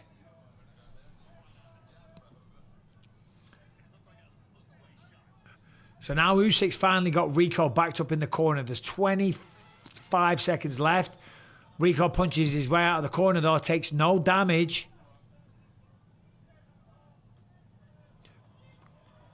Good combination from Usyk. Most of them blocked, not all. And Rico fires back. Double jab. Rico goes to the body. Eats a left hook from Usyk. Big right hook from Rico. I mean, it's hard, man. Did Rico win that one as well? What do you think? 3-0 Rico? Thanks, Damien Insane. Appreciate that. Usyk ain't hungry yet. Just wait 5 minutes. Yeah, you're right. I'm aware of that.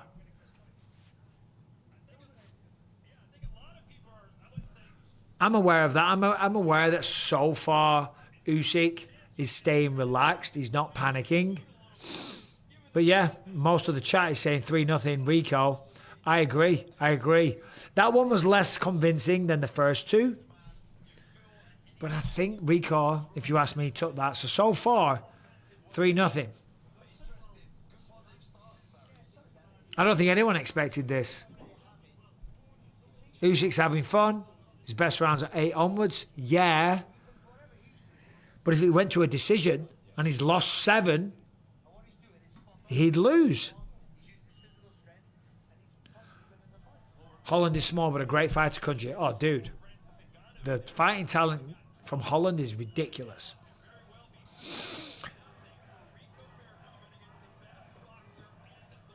Right, let's have a look. A couple of super chats. Bloody Nick spending his money again after complaining that he's skint. People saying this is already a win for Rico. I get it. Nice blue eyes. One blue this way, one blue that way. All right. Yeah, people say even if Rico gives a good account of himself, it's still kind of a win. And it is, but he's backing Usyk up. Nice little short uppercut from Usyk, but rabid, fast punches from Rico. Referee breaks them up.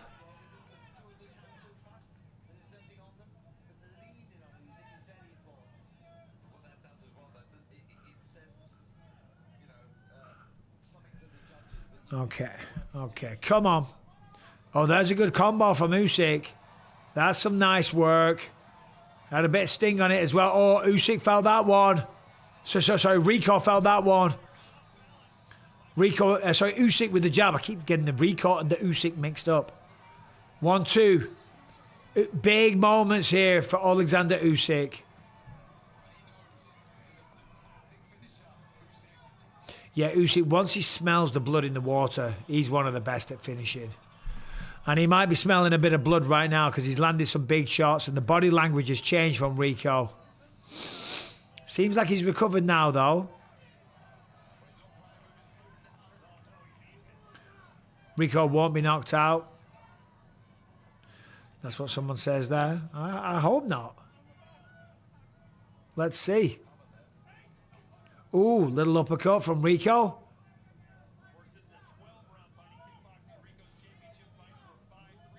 Yeah, so Rico's championship fights. That's a good point from the commentator there.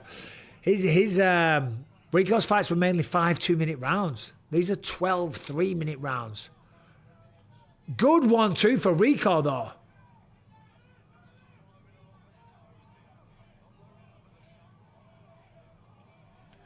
Hi, Matt. Can you wish my mate Kane happy birthday? Happy birthday, Kane. Hope you're well, brother. Usyk sneaks in a little uppercut. Mouthpiece came out.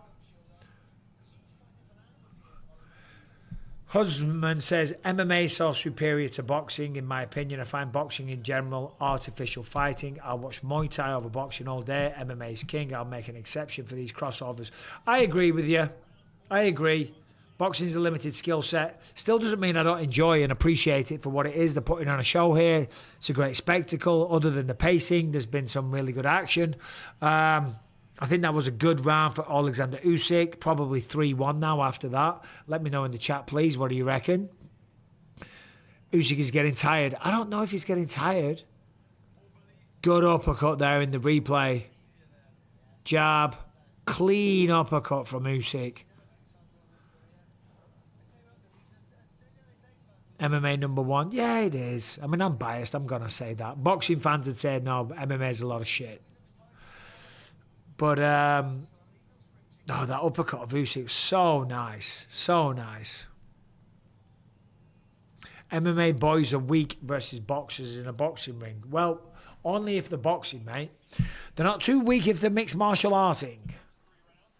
Anthony Joshua looking on. Very concerned. You know, because obviously, for Anthony Joshua, it's not a good look. Anytime someone beats you, you always want them to win. You always want them to win because it's like, okay, listen, he beats everyone. All right, here we go. We're on round 5 of the fight that took hours to start. It's flying by pretty quick. 4,300 of you. Thank you for being here. Lead hand from Rico. Some like weird movements from Rico, but it's. I think he'd do very well in MMA. 7-inch destroyer. what a name.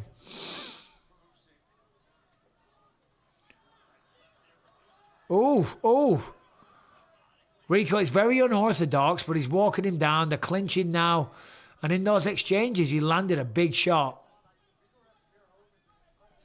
AJ and Usyk friends? Yeah, they are. Apparently. I think so. I think they train with each other as well sometimes.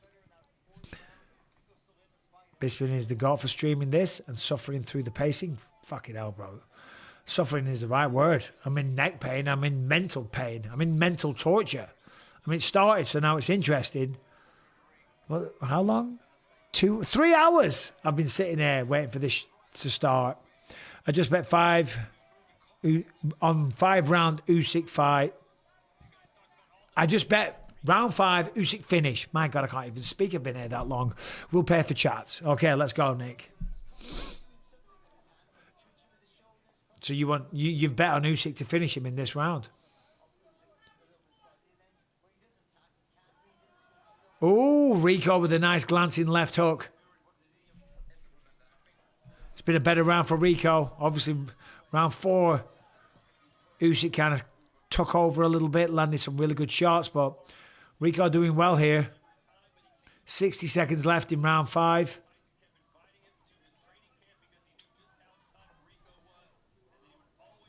It's Saturday. Get a beer in Bisping, says Jay Haywood. Bro, what do you think I'm drinking? Apple juice?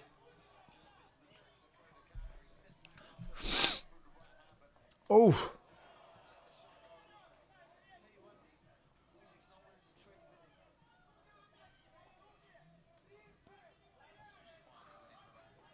Rico's still very light on his feet, doesn't appear to have slowed down whatsoever.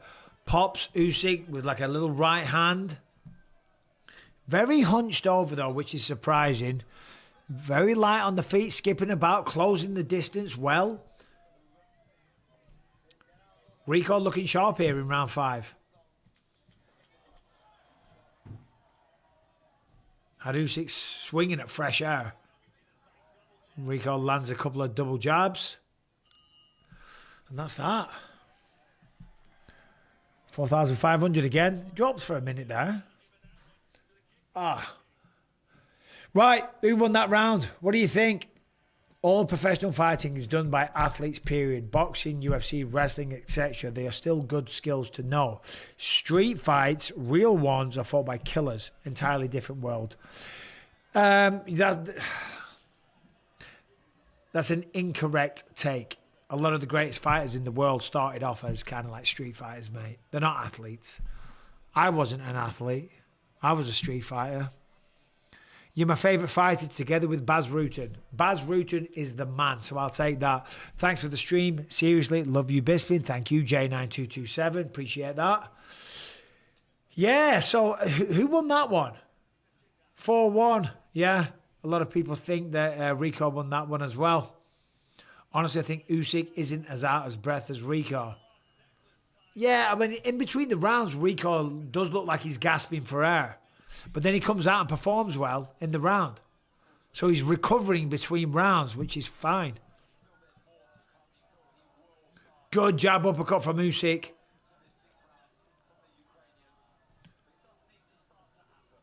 Topuria would be successful in boxing. Juan Ackerman. He'd be very successful in boxing. Can you fake a kick in a boxing? Yeah, you can.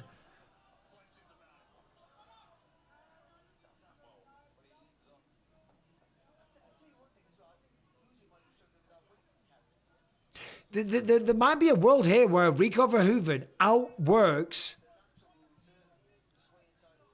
Oleksandr Usyk and takes the belts, which is crazy.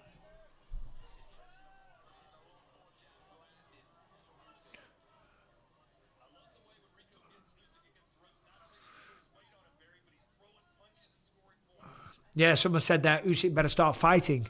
I mean, he's trying, to be fair. Rico's just meeting him head on. He's backing him up. He's taking the fight to him. He's on the front foot. He's pressuring Usyk really well. And it's kind of throwing Usyk off. He can't handle it, this constant pressure.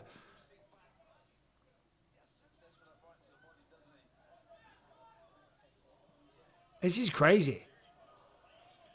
Round 6. Oh, nice jab from Rico.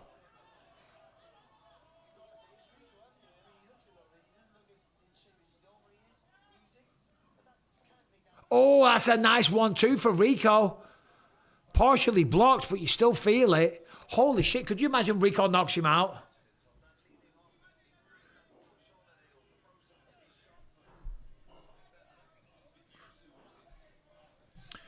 Mitch McCriley says Usyk versus Ukrainian knuckle sandwich. Via Ukrainian knuckle sandwich late rounds. Just maybe, mate, just maybe. Usyk might have underestimated him to answer Tobias Skiller. He might have underestimated him. Now he'd be a fool to do that. And I think his legacy as a fighter wouldn't allow that. But there's also a little part of him that probably thinks, bro, he's a kickboxer. So yeah, I'm training, but is he pushing himself like he did against Tyson Fury that talked all that shit? You know what I'm saying?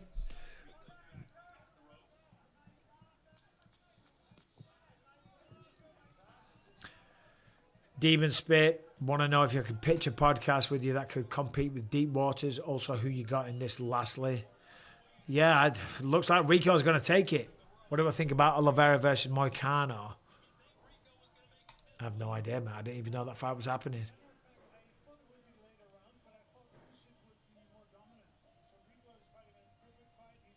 Hustle the MMA says that Rico's winning this fight. They better not do some crappy judging. Hey, dude, 100%, because I tell you what, so far, Rico is winning this fight. On points. I don't know. What is that? 4-2 for Rico? That's what I'd say. 5-1, someone says in the chat as well. Regardless, he's winning this fight. And if they pull some bullshit judging and take that away from Rico Verhoeven, that'd be such an insult. 5-1, someone says. If round 7 doesn't change, then I'll be baffled myself. Exactly. Maybe this is where Usyk really starts to assert himself and take over. But 5-1, 4-2, regardless, Rico's way ahead here.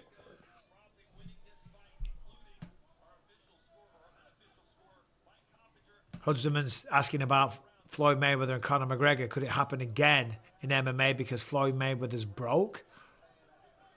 Floyd Mayweather's broke? I don't believe that. There's no way. There's no way Floyd's broke. I don't know if he is. It's crazy. But thank you for the super chat, my friend. I appreciate it. Who was that? It was Husdaman 1. Thanks, buddy.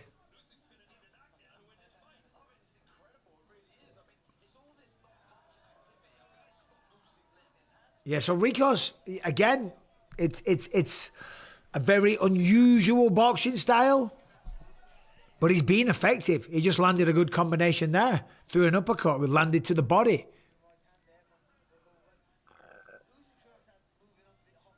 And Usyk's not really throwing much either right now. I mean, we're in round 7. Rico's leading with that head as well. He's going at him like a bull. That's some nice work from Usyk. Couple of right hands or left hands.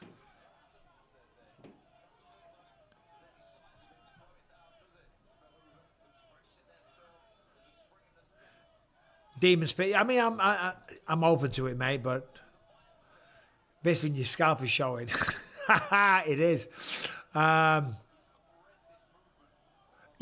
we're watching a fight, mate. Maybe we could do a podcast at some point. I don't know. The IRS put a lien on Floyd Mayweather for several $1 million. Well, I'm sure he's got the money to pay it, or he should have the money to pay it. And if he hasn't, he's a goddamn fool, and I've got zero sympathy for him.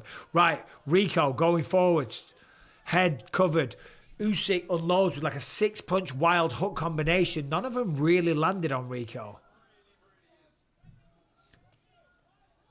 It's not pretty from either man, but Rico's being more effective.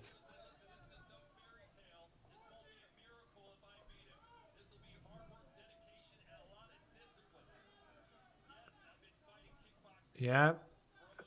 Usyk, he's just not busy enough either.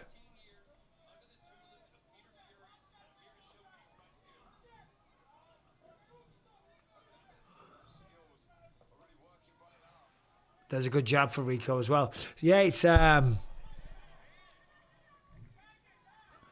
Rico blocks the shots from Usyk very well. Landed a big right hand a second ago.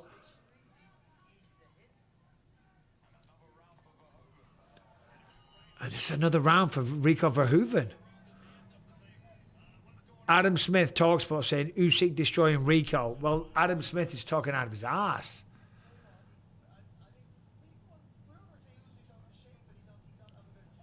I wouldn't say that anyone's destroying anyone. I wouldn't say that Rico's destroying. I'd say that Rico's winning the fight, though. He's winning the rounds. He's landing more shots. He's being more active. He's being the aggressor. He's going forward. He's on the front foot. He's forcing Usyk backwards. Usyk's been kind of lazy. Rico can take his shots. That's a fact. Someone says there, Rhino, Rico wants it more. Certainly looks like it at this stage. Adam Catchell and Gareth Davies on TalkSport saying Usyk is walking this. I mean, listen, Adam Catchell and Gareth Davies both know their boxing. So I'm surprised they'd say that because it doesn't look like that to me. I mean, what do you guys think? 4-3 Rico, 5-2 Rico. It's something like that. I mean, obviously, I've been looking at the chat and speaking to you guys, so I haven't watched it as closely as I'd like to be honest.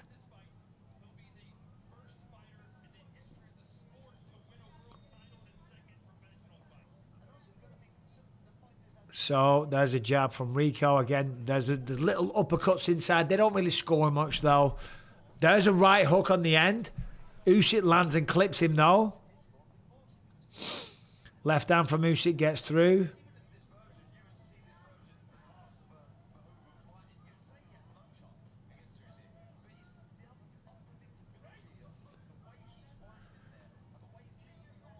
They're nuts, Michael. This is a close fight. Yeah, no, it is. They're close rounds, but I think Rico is You know, he's stolen a few of the rounds just with activity, just with work ethic, just with output.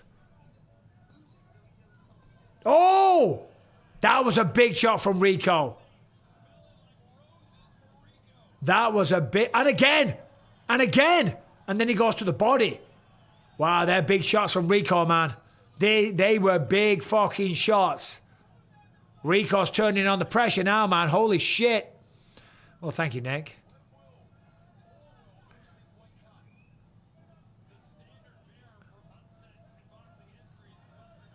They were massive shots from Rico. They were clean as well. And then he went to the body as well, fighting very smart. He's thinking. He's not just gunslinging. He's not just looking for the knockout and headhunting.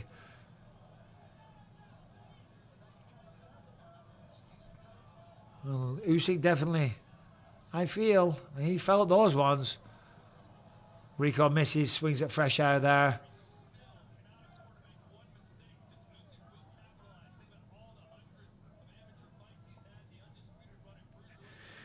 Yeah, man. Usyk misses with the uppercut. Pace has slowed a little bit here. Maybe this is a fake fight. It's a joke. It ain't a fake fight, man. There's nothing fake about this. You can't fake this. They are swinging properly. They're being very erratic. Certainly on the side of Rico. Rico there, pressure, swarms, kind of clips him with the elbow a little bit. I'm surprised that Rico hasn't actually headbutted him because he's leaning with the head a lot as he swings in like this. You see, he's leaning forward the whole time with the head leading.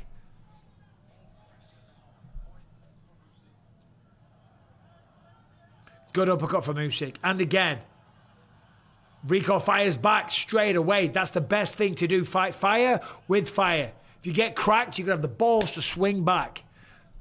Rico's slightly more active. Whoever turns it up this fight goes to can really own the fight, at least in my belief. Sloppy, but still. Yeah, I agree, mate. Well, that was a round for Rico again. He landed like 3 really big shots. Big shots. What time is it? I've got my son's engagement party soon. Looks like I'm getting no nap. Holy shit.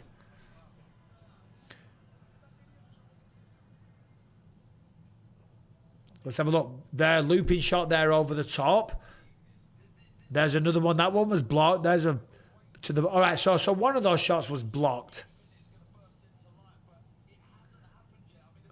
Uppercut just glances the elbow. There's a jab for Usyk.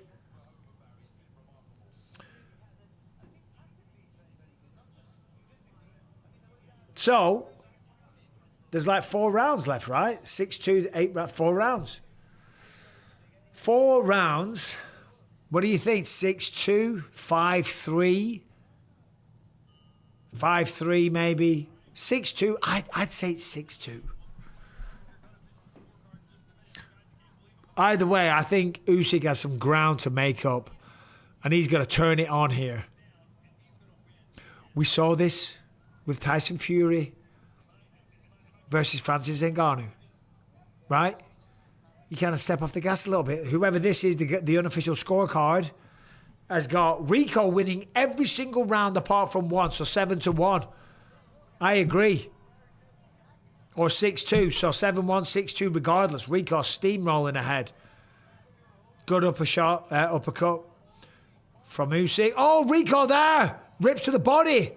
And again, big power. You can hear the impact. This is crazy, man.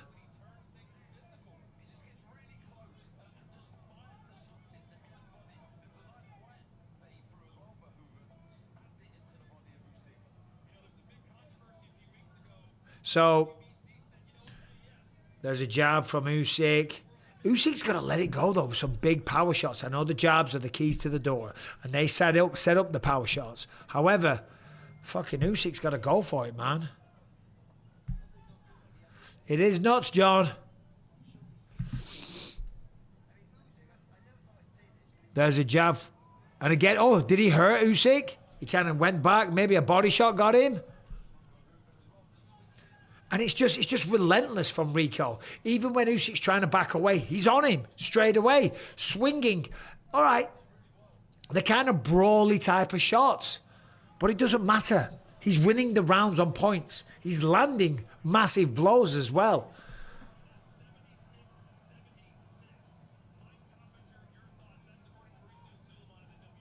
So the WBC is calling this a draw, 4 each right now. That's nonsense. That's sort of horse shit.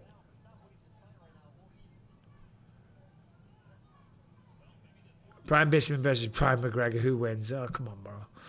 I'm a lot bigger. People forget. And size matters. Usyk is walking down. Sorry. Rico's walking Usyk down here. Right? He's being the aggressor. Hi, Mike. How you doing, champ? Best from Germany. Thanks, LZB80.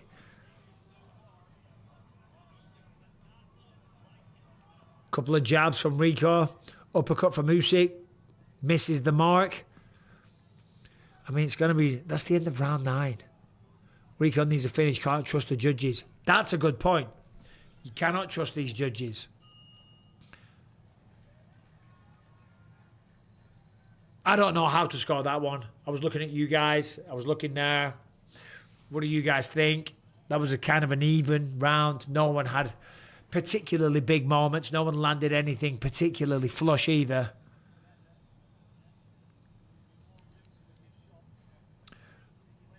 Why did Rico never make a deal with the UFC? I don't know. I'd love to see Rico in the UFC. I think he'd be a massive addition to the UFC heavyweight division. He could learn how to stop some takedowns. I'm sure he's got a little bit of knowledge of that anyway, being around combat sports for as long as he has. Rico won that round. Obviously. Okay. All right. Obviously. It looked kind of close to me. Is there an email I can reach out to you? Yeah, man. Go to my Instagram. There's a no. Let me focus on the fight. But thank you, Demon Spit. Would you fight Whittaker Izzy at the Pyramids? Oh yeah, 100% at the Pyramids, man. What an opportunity that would be.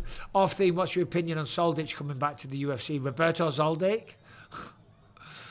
I'd never know. That's a real person, right? I didn't watch, but how can Usyk be? I don't watch, but how can Usyk be so bad? Well, it's because Rico has a very unorthodox style to him. And he's getting frustrated.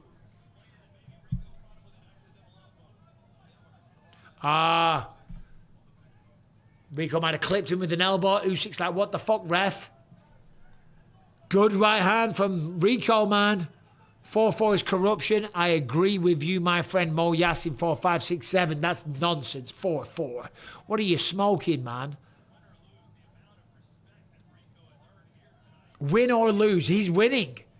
The commentator saying win or lose, the amount of respect he's got. Rico's winning this fight. It should be, the narrative should be, Usyk has got to turn it on.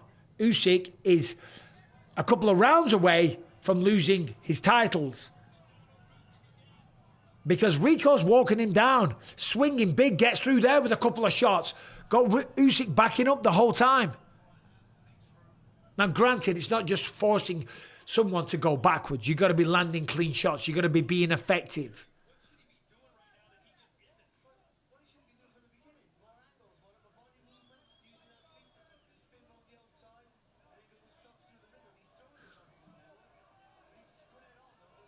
$1:15 left in round 10. Right hand from Rico. They go into the clinch against the fence. This is where Rico's been having a lot of success because he's the bigger guy. Obviously, Thai boxing, clinching, he's more used to that. So he's doing a good job of using his weight, leaning on Usyk. Body shot from Usyk. Comes around the side with a little rabbit shot. Thank you very much, Jason Carney. That's very kind of you. Appreciate that. Hope you're well, mate. Rico got this. He might need a KO, though, because, yeah, the judges. That's someone's comment, by the way. That's not my stance. 6,900 of you. Well, thank you all for being here. Yeah, this is crazy if you just joined the chat, because a lot of people did. Oleksandr Usyk is struggling. Now, he's on the front foot here. He lands an uppercut, a left hook. Lands a couple of big shots to Rico. Rico looks wobbled. He's hurt. Usyk's going for the attack. Rico's got the hands down. He needs to get those hands up.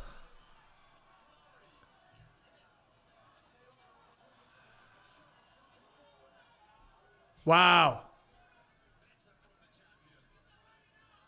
There's a right hand from Rico right at the end of the round. Wow. Massive shots, though, for Oleksandr Usyk. Usyk was definitely dazed. He was hurt. He felt those shots. He's like, holy shit. It's the end of round 10. Is that round 10 or round 9? Yeah, that was round 10. Let's have a look here at the replay. Right hook blocked. Left hook blocked. And then they're bad replays, the zone. That one gets through. Left hand for Usyk got through there. Big right hand from Rico. Another right hand by Rico. So whoever's doing the replays, man, for the zone, they just pick the shittiest highlights because Usyk landed like 4 or 5 massive shots there and kind of had Rico a bit wobbled. But then he came back at the end of the round, landed a big shot, seemed fine. 7,000 people on the chat. Subscribe, ring the bell, leave a comment. Like the video, please. All right, round 11. Oleksandr Usyk trailing, in my opinion. Probably 8-2. Sorry. Yeah, 8-2. That's 10 rounds. Sharp 1-2 from Usyk.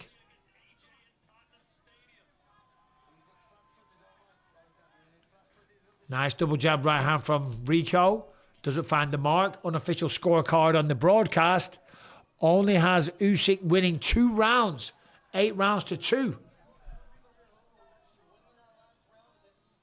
6. ESPN has it 5-5. What are you talking about?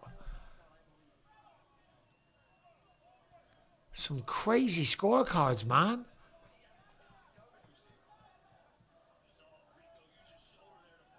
Where's your girl again? The missus is gone, man. The fights are on. Mike, you're a living legend. Thank you very much. Oh. Both guys trading, both guys landing there. Like the video, guys. I see the love hearts. Keep them coming.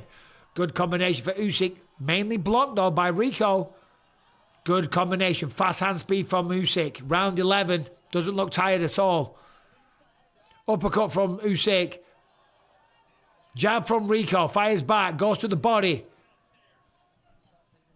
Does a good job of doing these little wild hooks. Nice and tight in the pocket. Mick Giordano's back again. Who's the play-by-play? The zone commentator. He sounds like you. I don't know. I used to work with him. I forget his name. I forget his name. He's a good guy as well. Had a good night out. Oh, beautiful work by Usyk. Big uppercuts. But Rico has got a chin, man, because he has taken these shots. Does not seem concerned one little bit. Round 11, 45 seconds left. Oh, Rico with a big right hook.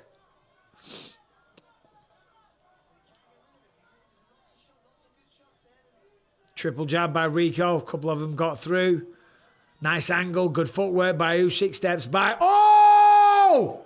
Drops him. Steps back. Uppercut. Rico falls forward through the ropes onto his knees. Holy shit. Wow. I mean, obviously Usyk wins this round. How long's left in the round? Rico doesn't look good, man. He's very unsteady. Getting the mouthpiece back in. This is giving him a lot of extra time. How long's on the clock?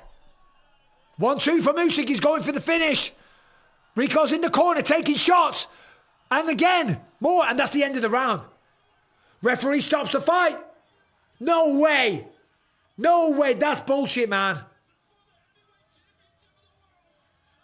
Referee stops the fight. It's round 11. What was the time on that? It was nearly the end of the round.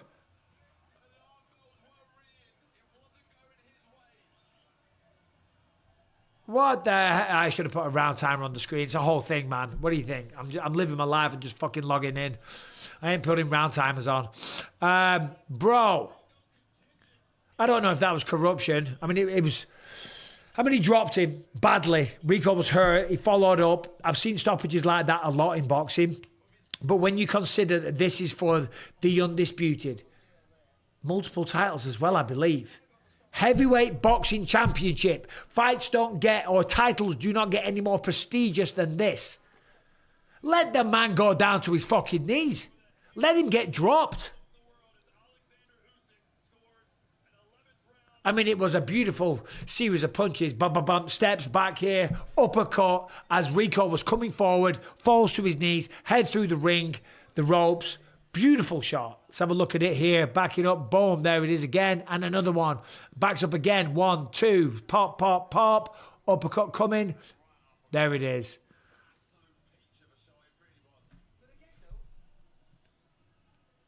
Oh. Unbelievable, man. Hey.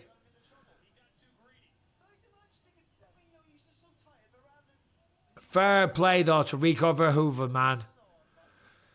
He might have got stopped. That wasn't a good stoppage. You're saying good stoppage. He looked fine. He was defending. He was covering up. The hands were high. He wasn't just standing there taking shots. Look, let's have a look. Let's have a look. The hands are up. Takes a shot there, left, right. Gets wobbled.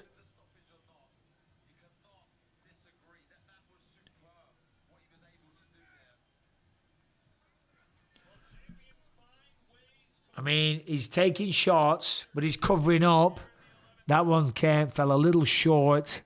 It is what it is. Nothing's going to change. Rebecca!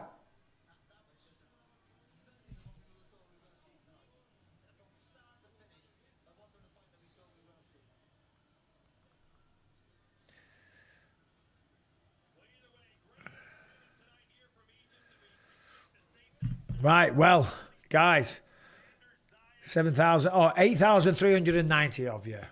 Wow. I can't believe that. I mean, listen, I'm kind of devastated for Rico Verhoeven, to be honest. Yes, we have a personal relationship, but I'm a huge fan of Oleksandr Usyk. Everything about him, the way that he fights, the way that he carries himself, and obviously the career that he's had.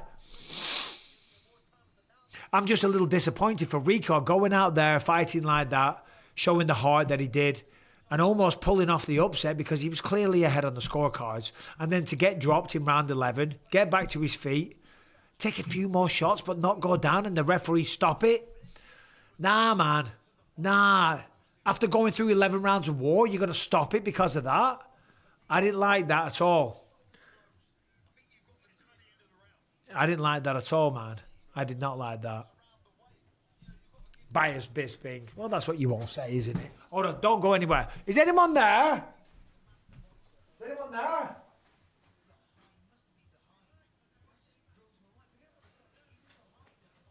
I'm back, guys. I'm dying for a piss. I'm just trying to see if anyone's there. I know, Jose Swanson. Rebecca! I'm just bursting for a pee, man. Boxing corruption. I don't know if it's corruption. That isn't corruption. It wasn't the worst stoppage I've ever seen. But I didn't like the stoppage. Certainly Rico was doing really well. Let the fighter get beat before jumping in. I mean, listen, it's for the undisputed heavyweight championship of the world. Let the man go down. There's a 3 knockdown rule in boxing. There was only 1 knockdown there.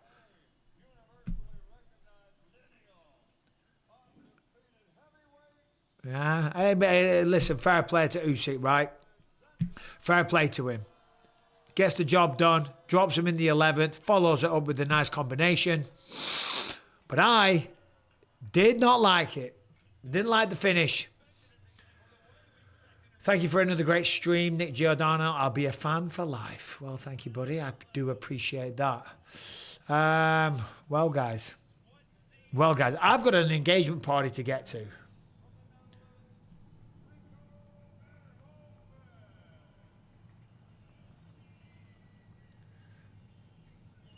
Well, I've got an engagement party to go to.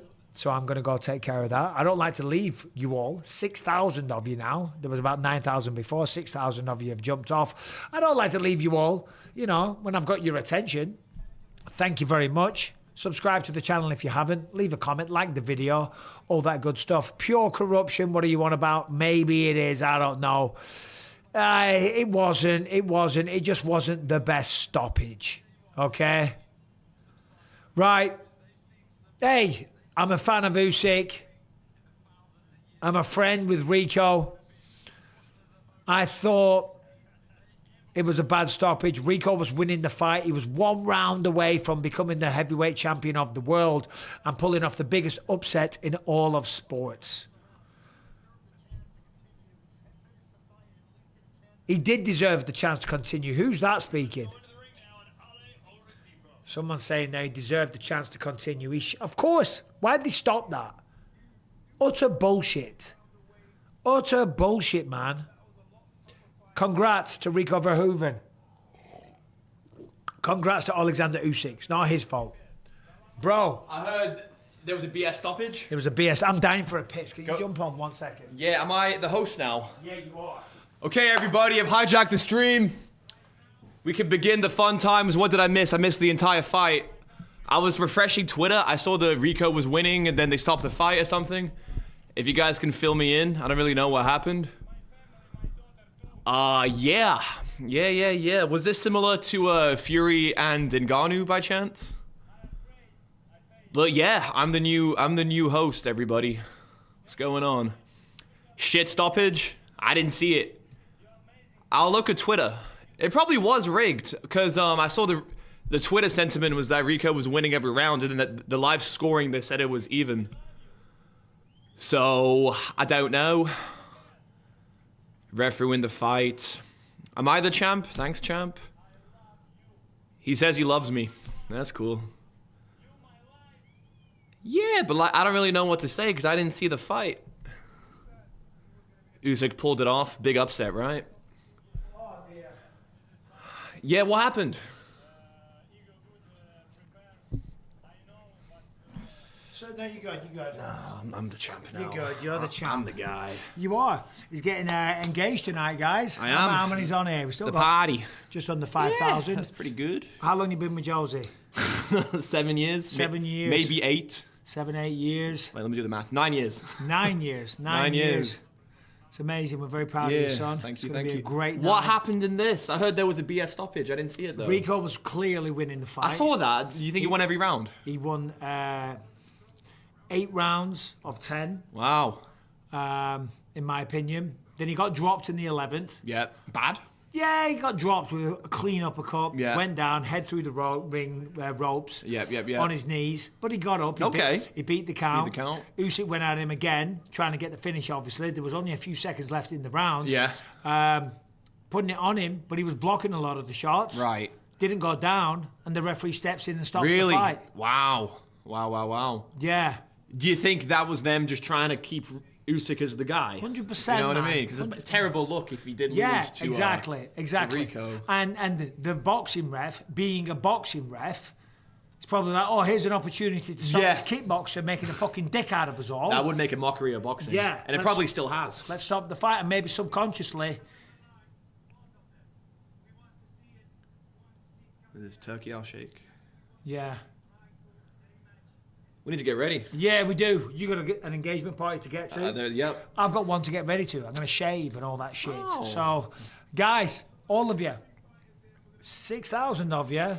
Oh, it's dropped down. It's dropped down dropping like flies. As soon as I join. Dropped down to 4,000. Well, no, the fight's over. The excitement's gone. The anticipation and the anticlimax has happened. Yeah. So, based on that, we're going to go. Because we've got a party to get to. Party.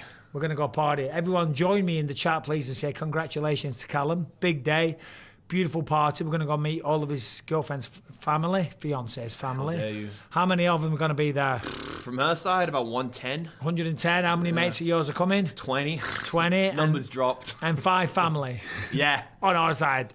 Big turnout from the Bispings. Big turnout from the Bispings. But guess what? we'll make ourselves seen and We do heard. have to get ready. We do have to get ready. Guys, thanks for being here. Thanks for the stream. Like the video, comment, subscribe, all that good shit. And videos dropping daily. Membership videos dropping this week as well. I'm going to Hong Kong. I'm going to Macau via Hong Kong. I'm going to do a little travel blog. So stay tuned for that. Come back to the channel and just have a look.